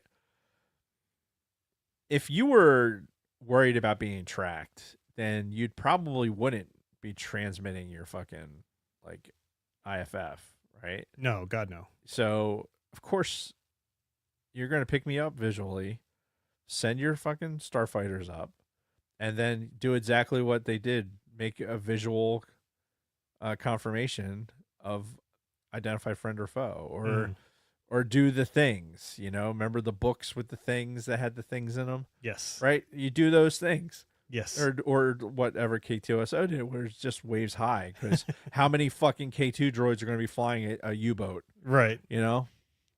So I thought it was just a little excessive. Yeah. Yeah. And of course they got there. They're in trouble. And they don't really, nobody's really buying his Death Star story. Right. Because they're all like, how reliable is this information? If this is an Imperial trap, it's a good way to spring it, blah, blah, blah, blah, blah. Yeah. I guess we're supposed to believe that they're so sick of Luthen's shit that they're willing to completely write off this information. So, again, thinking about this after the fact, it makes me wonder if Luthen's undercutting of Bail Organa with the Mon Mothma bit that we get in the last episode, right? Yeah. Bail Organa's team was compromised. Yep. And Luthen knew this and sent in Cassian. Yeah. And that pissed off Bail Organa. Like, I think because Luthen was probably tailing all of these individuals, Yeah. it probably pissed them all off that they didn't appear to be trusted. Like, you don't trust me? Like, But at the end of the day, he was right. he had everybody followed.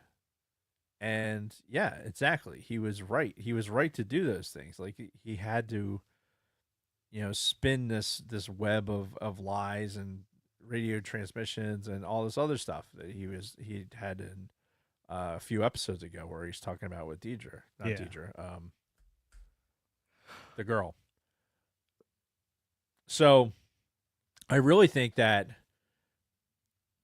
this is more about it. It's an ego thing for Bail Organa, right? And we got it in the book too, right? He was like very, he was about like, I have to be seen as this type of person, and I have like some command authority or whatever. Where I honestly, the more I saw of his character in that book, the less I saw him as a leader of the rebellion and just a fucking bitch boy for his fucking powerful wife, as the queen. But, whatever. That's just a bias there. Regardless of that, I think all of the Bail Organa poisoned everyone else at that table besides Mon Mothma. Right. He's like, this is what Luthen is, right? You can't trust what he says because he's going to lie to you to get to what he wants. Because he's probably done it to every one of them at that table. Sure. Yeah. So, fool me once, shame on you. Fool me twice, never shame again. Or however that goes. You fooled me, can't get fooled again. Yeah, exactly. Yeah. So during this, Partagas, old grandpa over at the ISB, because he had a good conversation with Krennic. I think it was in the episode before, where basically they're like, Krennic's like, I can't protect you. Right. Because he knows about the Death Star also. Right. And he's telling Krennic, well, you were supposed to be fucking ready months ago. And Partagas in this episode was getting called to, I guess, like an inquiry or something to that effect. And he basically tells the guy, yeah, can you just give me a minute to clear my thoughts? Right. Which clear his thoughts basically meant taking a blaster to the dome. This is it reads so much like a fucking like Soviet spy novel, Right. where you have members of the like upper echelons of the KGB that have if there's a failure of such magnificent proportion, they're Mhm. going to find like, oh, it's not just the lower people. They're going all the way up to the chain. It's like you, like unless you're a member of the Politburo and can fucking control the spin control it. Mm-hmm. Like if you're some general, you're gonna fry. Yeah. And it's you're either going to Siberia or you can shoot yourself, Mm-hmm. you know, and get out of this. But you're not a hero of the Soviet Union anymore, Yep. right? So I've read dozens of books that have scenarios just like this. Yeah. Like, yeah, I just need a minute, and then next thing you know, it's like, shit, fucking, what's his nuts in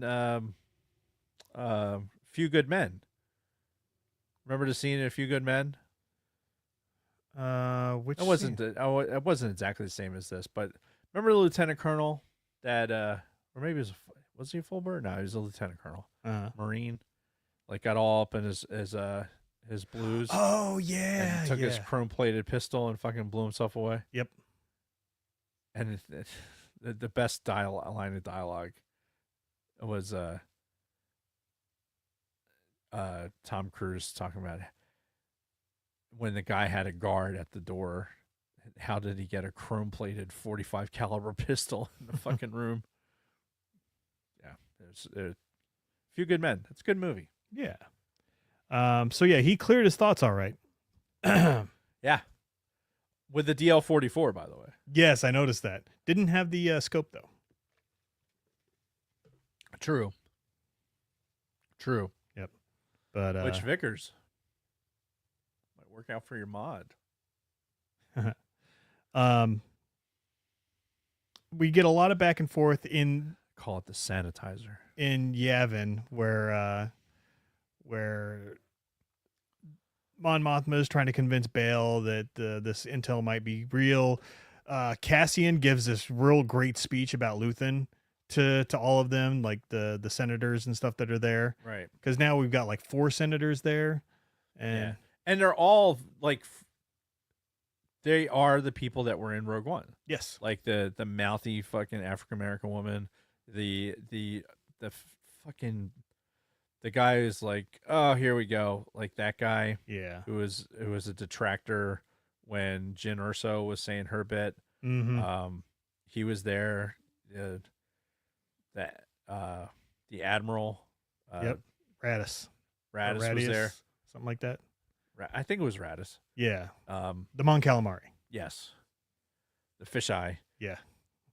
Which Mon had no problems talking around him. Right. Not like she did in fucking Oh, right. Jedi. Yeah. It was a different time. Yeah. But where were we going with that? Oh no, yeah. So you have like part of the council there, not fully. Yeah. And Cassian meets up with Vel at one point, and they talk for a while. They get shit-faced. Yeah, because Mon Mothma is like, she's conflicted, right? Because Cassian saved her life. She's interacted with Luthen. She tends to believe that Luthen has the rebellion's best interest because to date, he hasn't been wrong necessarily. Yeah. So she's more apt to defend him, but is not going to defend it at expense of her own political capital because she's a politician.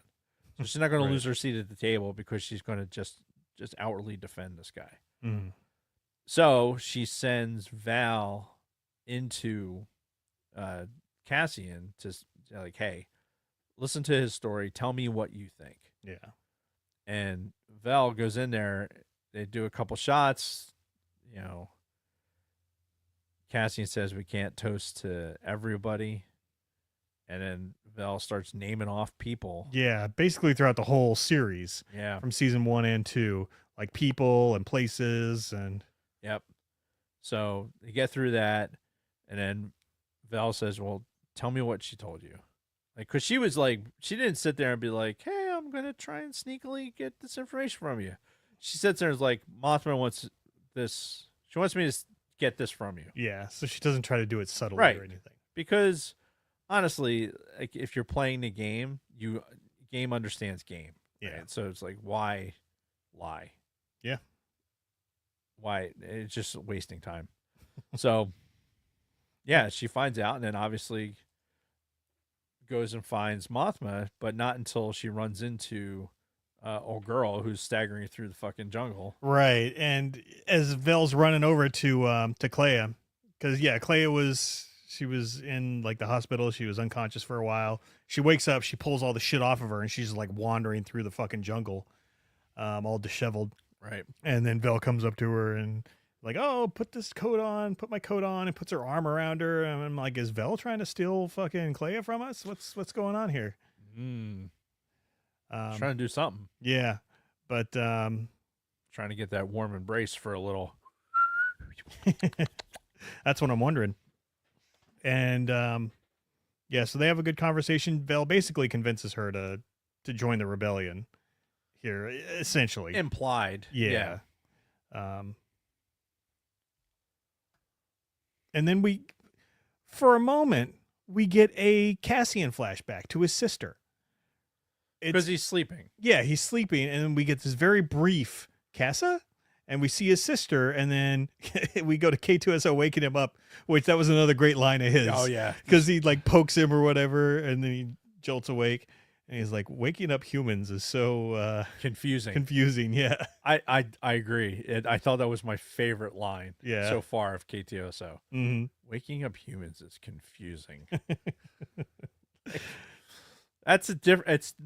I've never heard it put that way in any context in anything ever. And, I could totally see it. Like, imagine there's aliens out there that don't dream the way we do. Right. Right. And who don't sleep as like the way we do, like always on edge. And, right. Like they never evolved in like these conditions where they had to survive, and they were always like looking out for predators and things like that. Yeah. So, and then they come to Earth when they interact with these humans and try to wake them up, and it's like, fuck. They're like, whoa. Fight or flight is a completely different thing. Yeah. It's all processed differently. Yeah. I've almost hit people many a times being woken up against my will.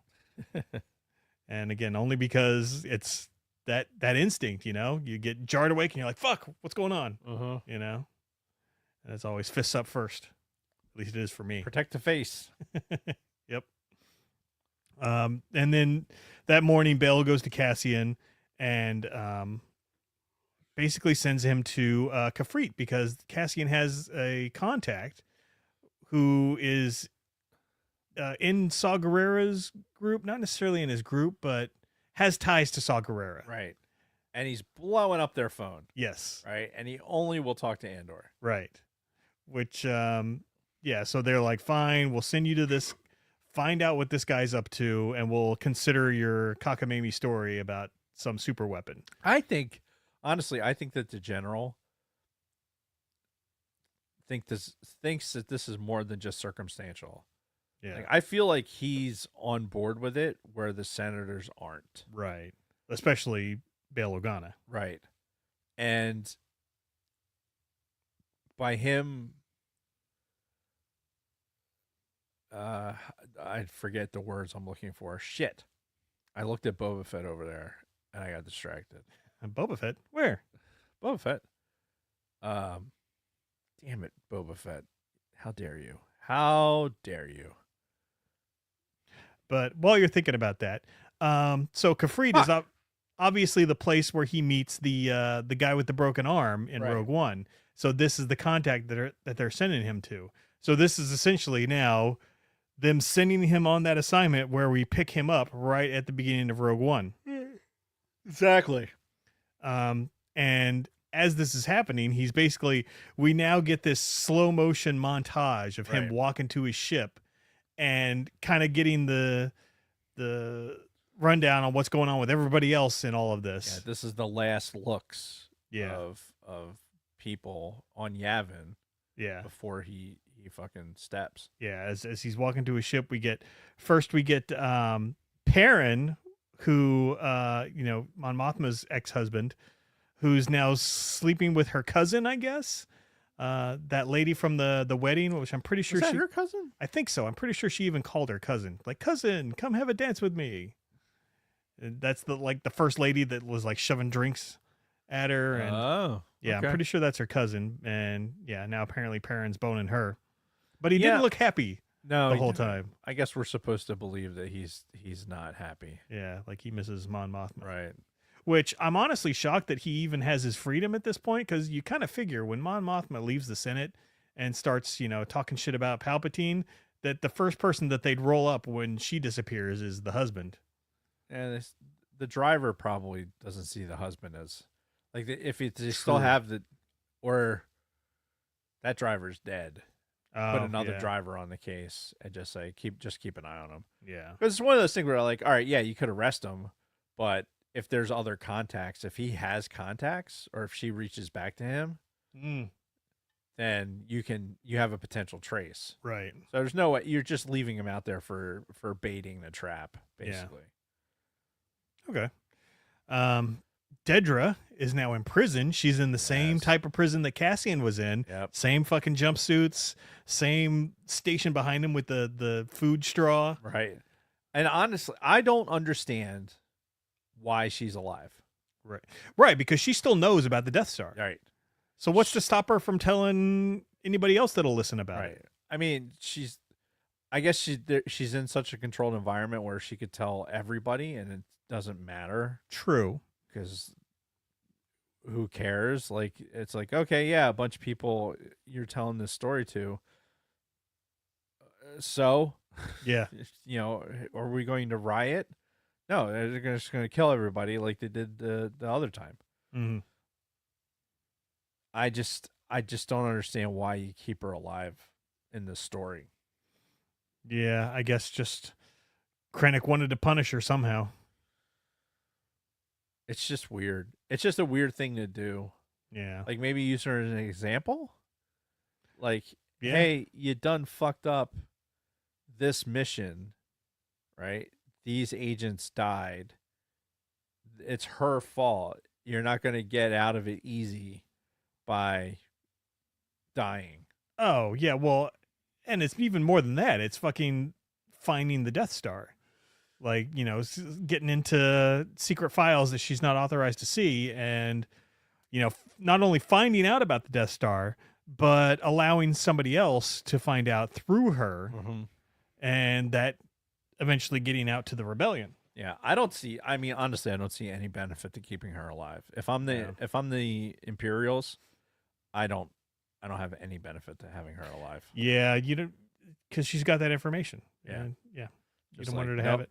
It's not. If I were Krennic, I would have broke her neck on the way out the door. Yep. Like, there's no reason. Now she does, like, in order for what's his nuts? Not his name's not Piet, but it sounds like Piet. Yeah, it starts with it's Hiet or something. Like, God damn it, why did we do that? Yeah, because at first I thought they were saying Piet. I'm like, oh my god, is this a young fucking Admiral Piet? And then I had to go and can't look. Possibly be. No. That whole sequence, I guess they needed to keep her alive long enough for them to have that, where she was like, this is what you need to be looking for. Mm-hmm. And that got him to at least to the point where it's like, okay, here's where we can start trying to find, like, with using the signals and everything else. And yes. Right place, right time, being able to actually get somewhere. But even with that, it's like, okay, you're going to keep the lights on for how long? For why? Yeah. I'm sure you could use that cell for somebody else. True. I just don't understand why you keep her alive. That we're watching the rebellion in no uncertain terms eliminate their strays. Yeah. There's no possibility for information to leak where they're covering their tracks. They're like, all right, this person has information. They're not dead yet. We're going to eliminate them in the hospital. Yeah. Right. And then hopefully get out ourselves. But if not, I'm sure she had a protocol for eliminating herself. Mm-hmm. So yeah, I don't know. I don't know what the end state of that is, but I just don't know why. At the end of the day, I don't know why you keep her alive. Yeah, I agree. But I think it was, again, just a long-term punishment that, because Krennic was so pissed off that after all these years, 2 decades of keeping the Death Star secret and safe, it finally gets out right before their big unveiling. Yeah. How can you keep shit like that secret, though? I mean, we've read in so many different books, like all the little like pieces that people were tracking. Mm-hmm. Well, and Thrawn figured it out himself.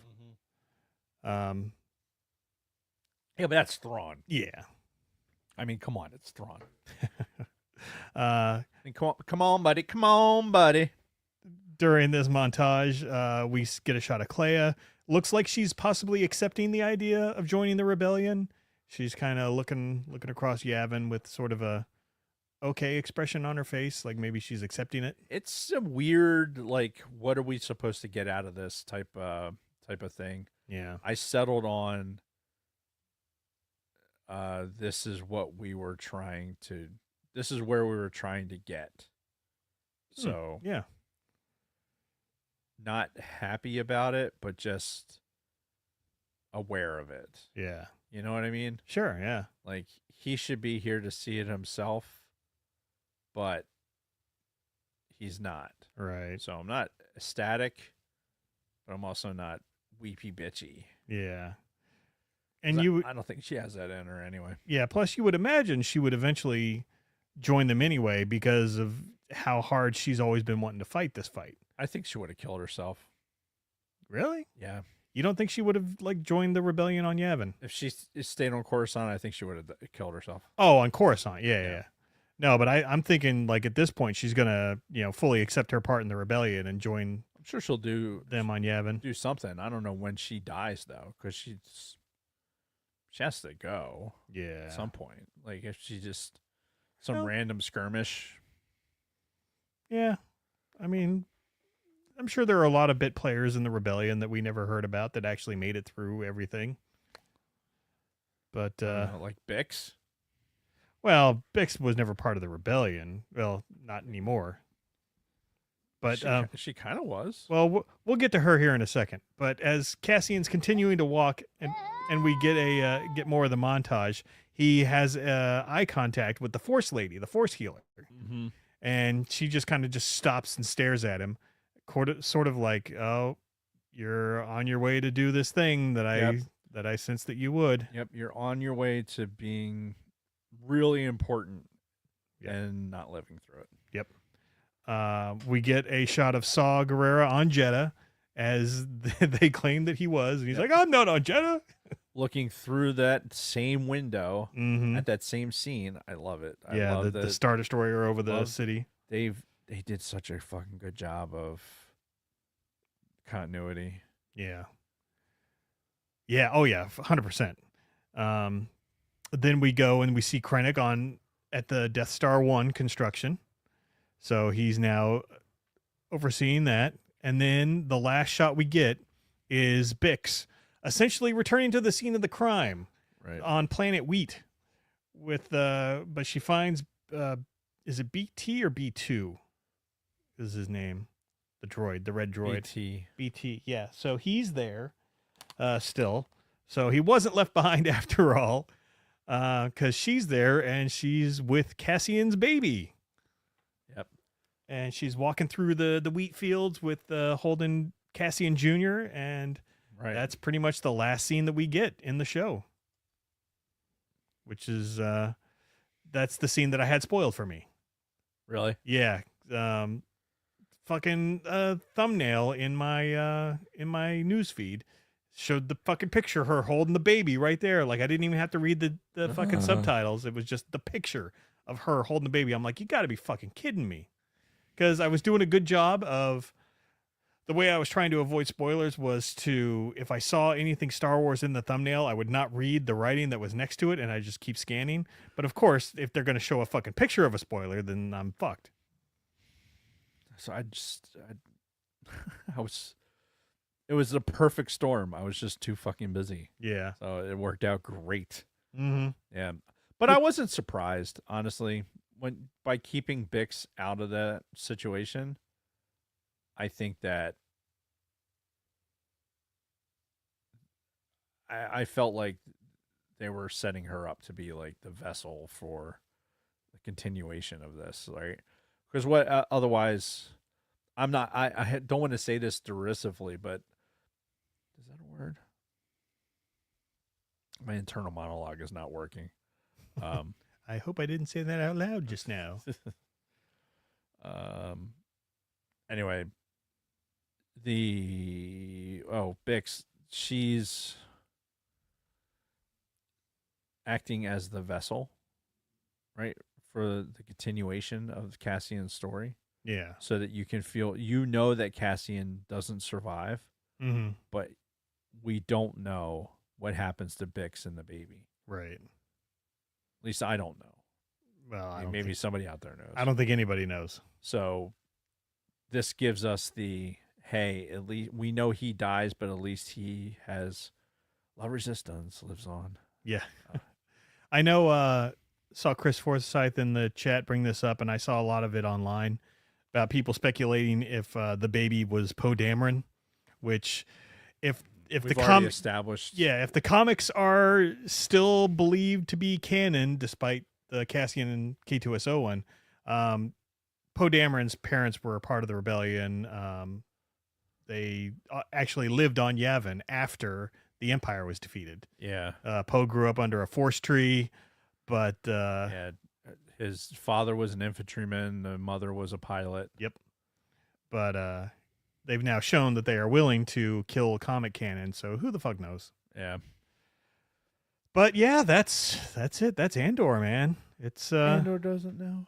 Andor doesn't know. It's over. It was a great fucking series. I mean, a lot of people say it's the best. It's definitely the best Star Wars that Disney's ever done. Most people agree. Well, I finished this, took a couple breaths, and then answered some emails. I was like, okay, I want to go back to a couple of scenes and watch a couple things just to kind of clear up some stuff in my head. I wish I wrote down exactly when I went back to, because I'd like to talk to that.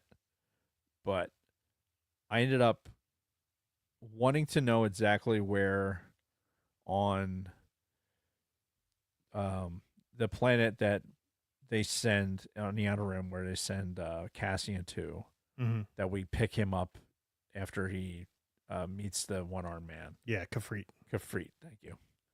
I'm like, I want to go. Like, Cassian gets on the U-boat and he fucking heads there. Right.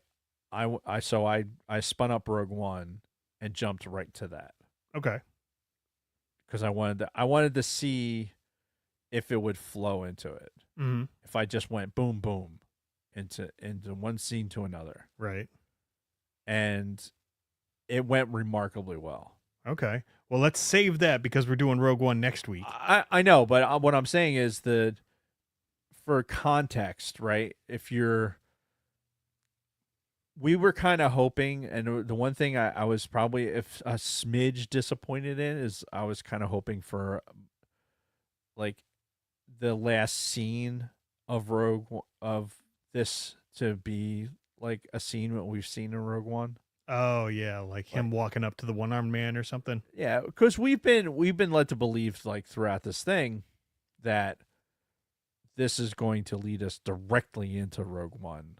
Like we were going to see a scene that was shot that was for Rogue One, and we're going to like immediately springboard from one to the other. Yeah.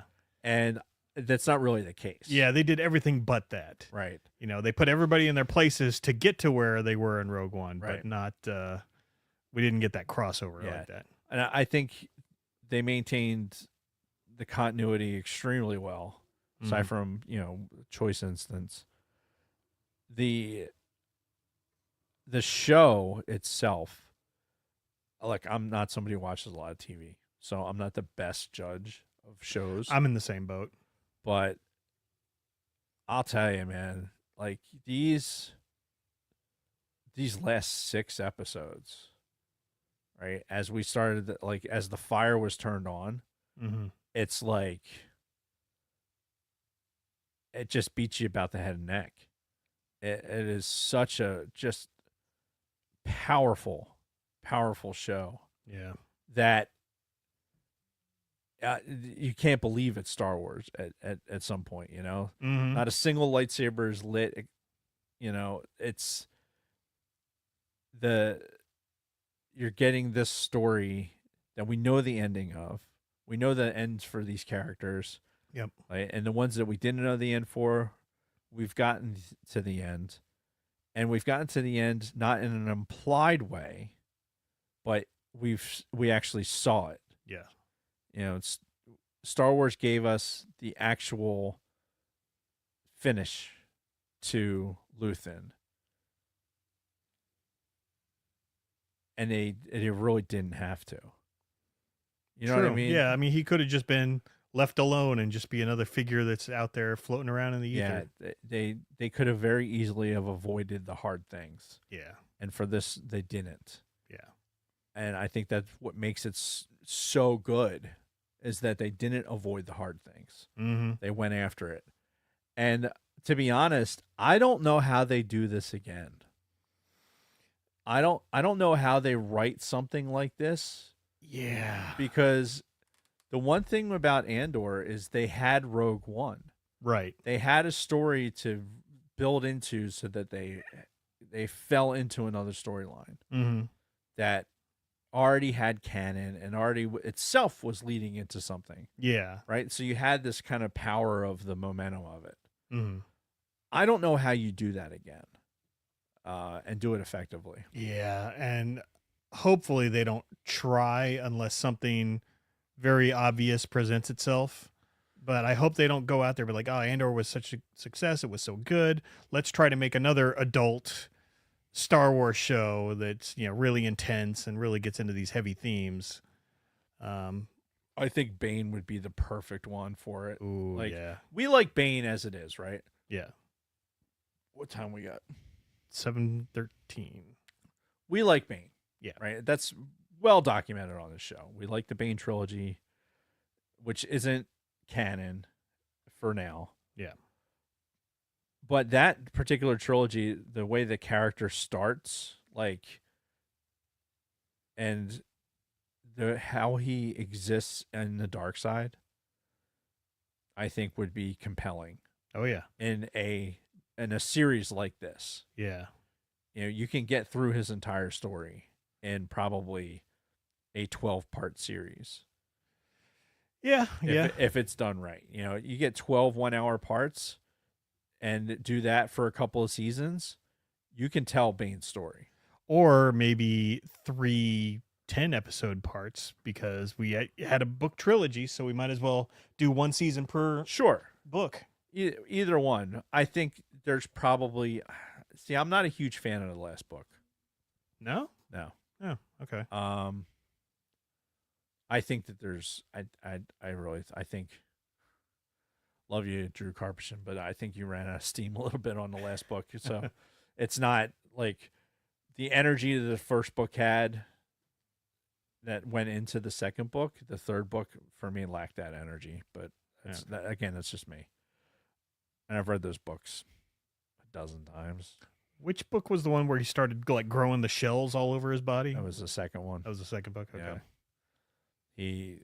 Yeah. Because they're the oh shit, Dave. They are called the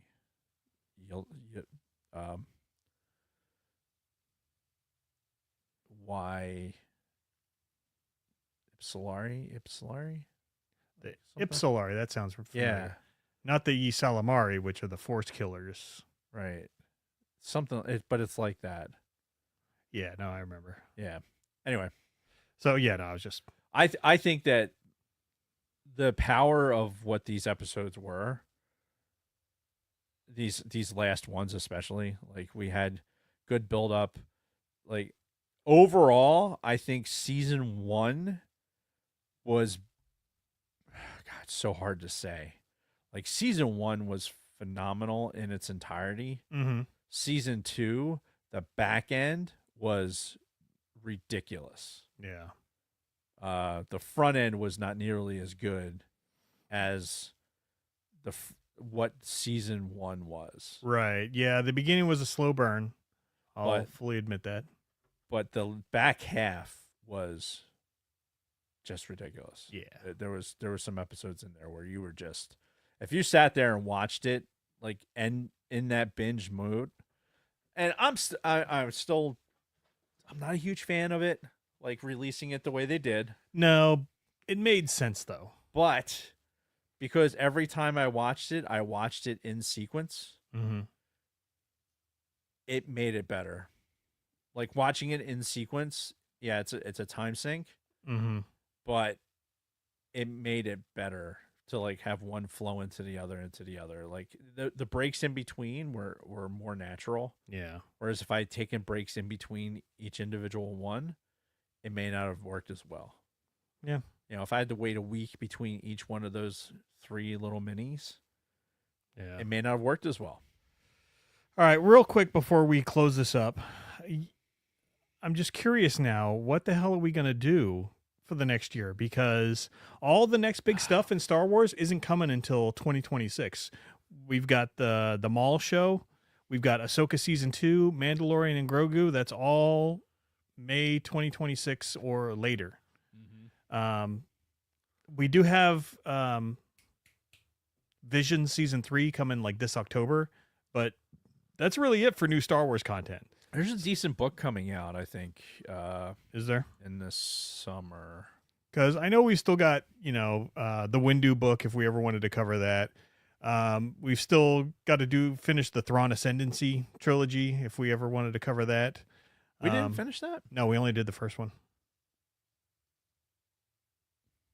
I mean, I read all 3 of them, but Yeah. I'd probably have to reread the second 2. But- No, I don't think I would. I'm just, if we're going to try to stick with Star Wars topics for the most part, then we might be scraping a little bit. And quite frankly, I don't want to do comics. Now that they've killed comic canon, I'm like, I don't want to Yeah, I don't disagree. deal with it. I like the shit. Did we do Tales of the Underground? No, we did not. Oh, yeah, we still have to get caught up with that. So that'll probably be soon on our agenda. Yeah, Tales of the Underground has to get done. I watched that. I think I mentioned last week. Yeah, I haven't watched it yet. What is the other one? What is the book that's coming out? I have no idea. I mean, There's a book coming out that has like a canonical impact. That's this summer, I'm pretty sure. I could be lying. upcoming Star Wars novels. Master of Evil? Maybe. That didn't light any bells. It's got a picture of Vader's helmet. List of future books. Wikipedia. To the internet. Yeah.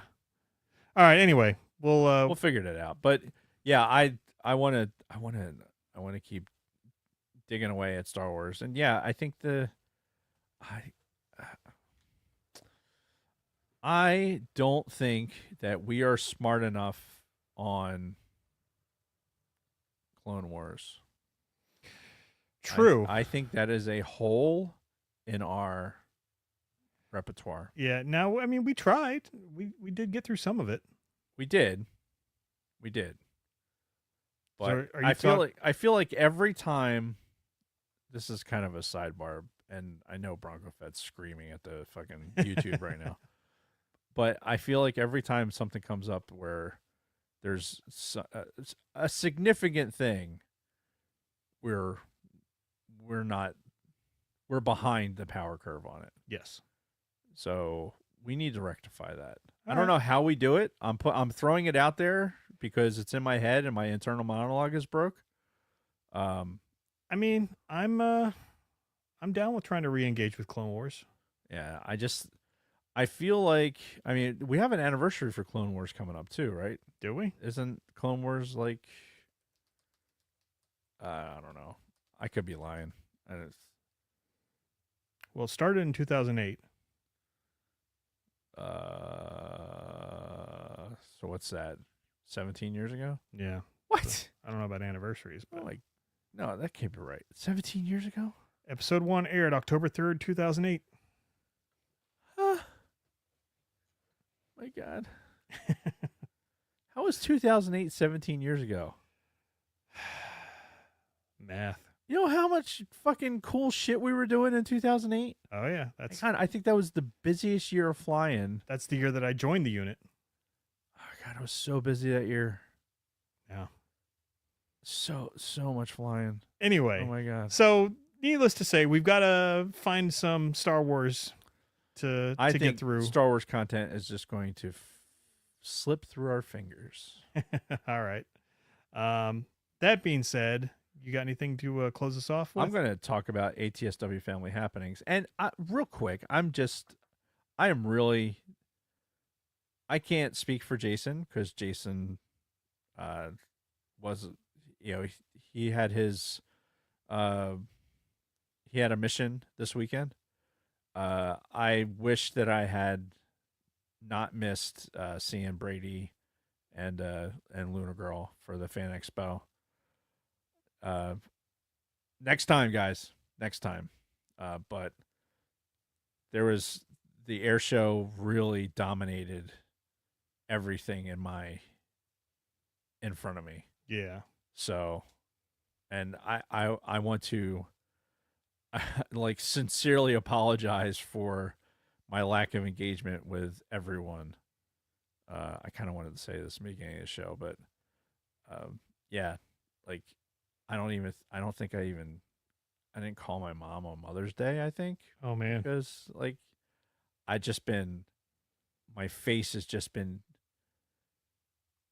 waterboarded with fucking air show stuff. And now that I'm at the backside of it,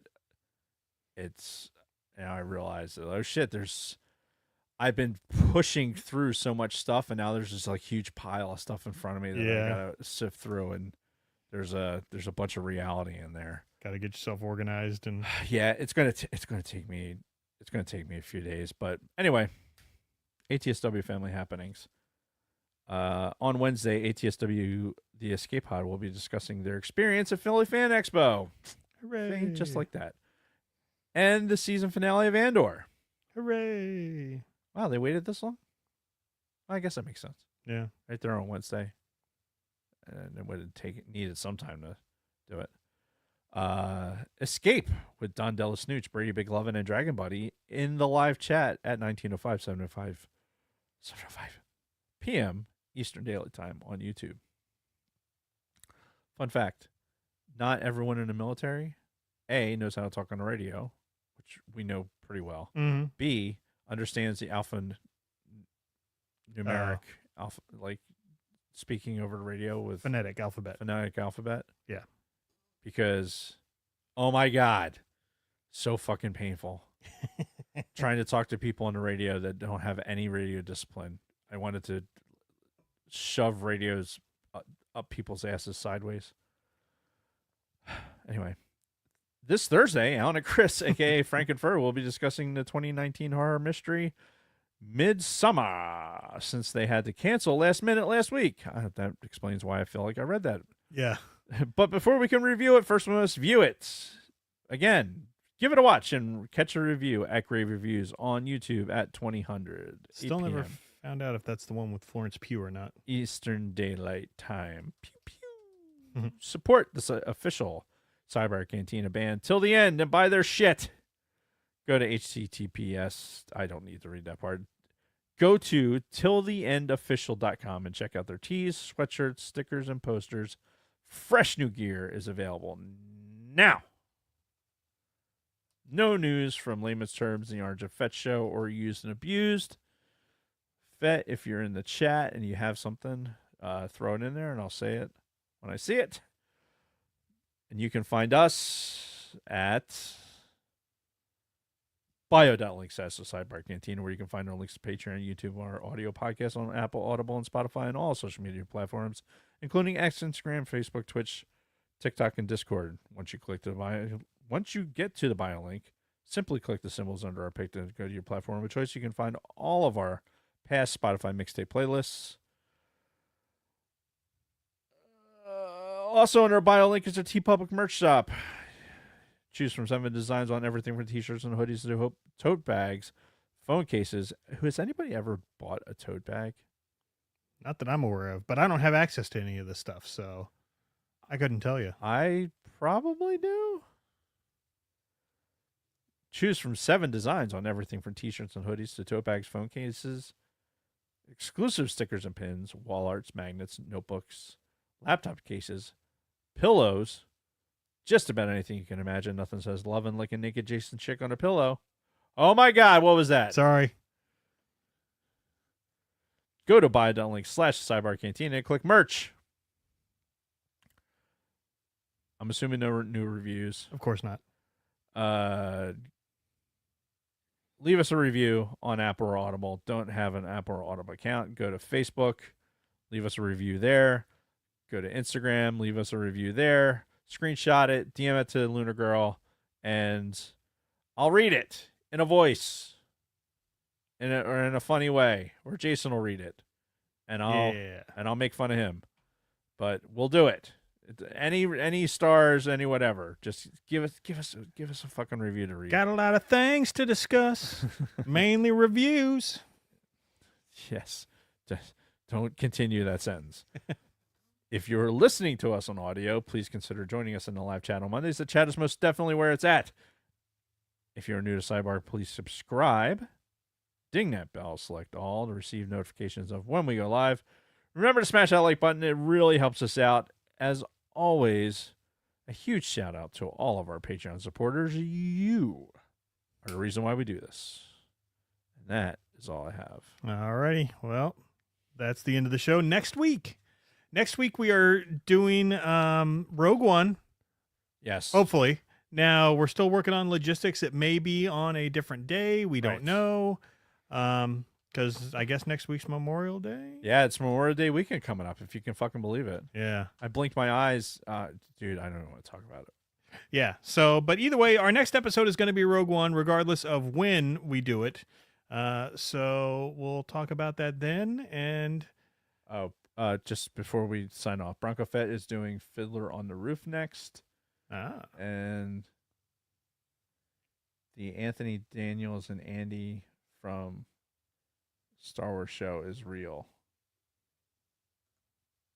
I don't know what that means. I don't either. So look that up. Yeah. All right. But that's it for the show. Thanks everybody who joined us on YouTube, and thanks to all of our audio listeners. We love you all, and until next time, Dave and everybody else, may the Force be with you. May the Force be with you. That was good. That was a little louder. Okay, now what do I click? All right. All right, guys. We'll catch you later. I'm so tired.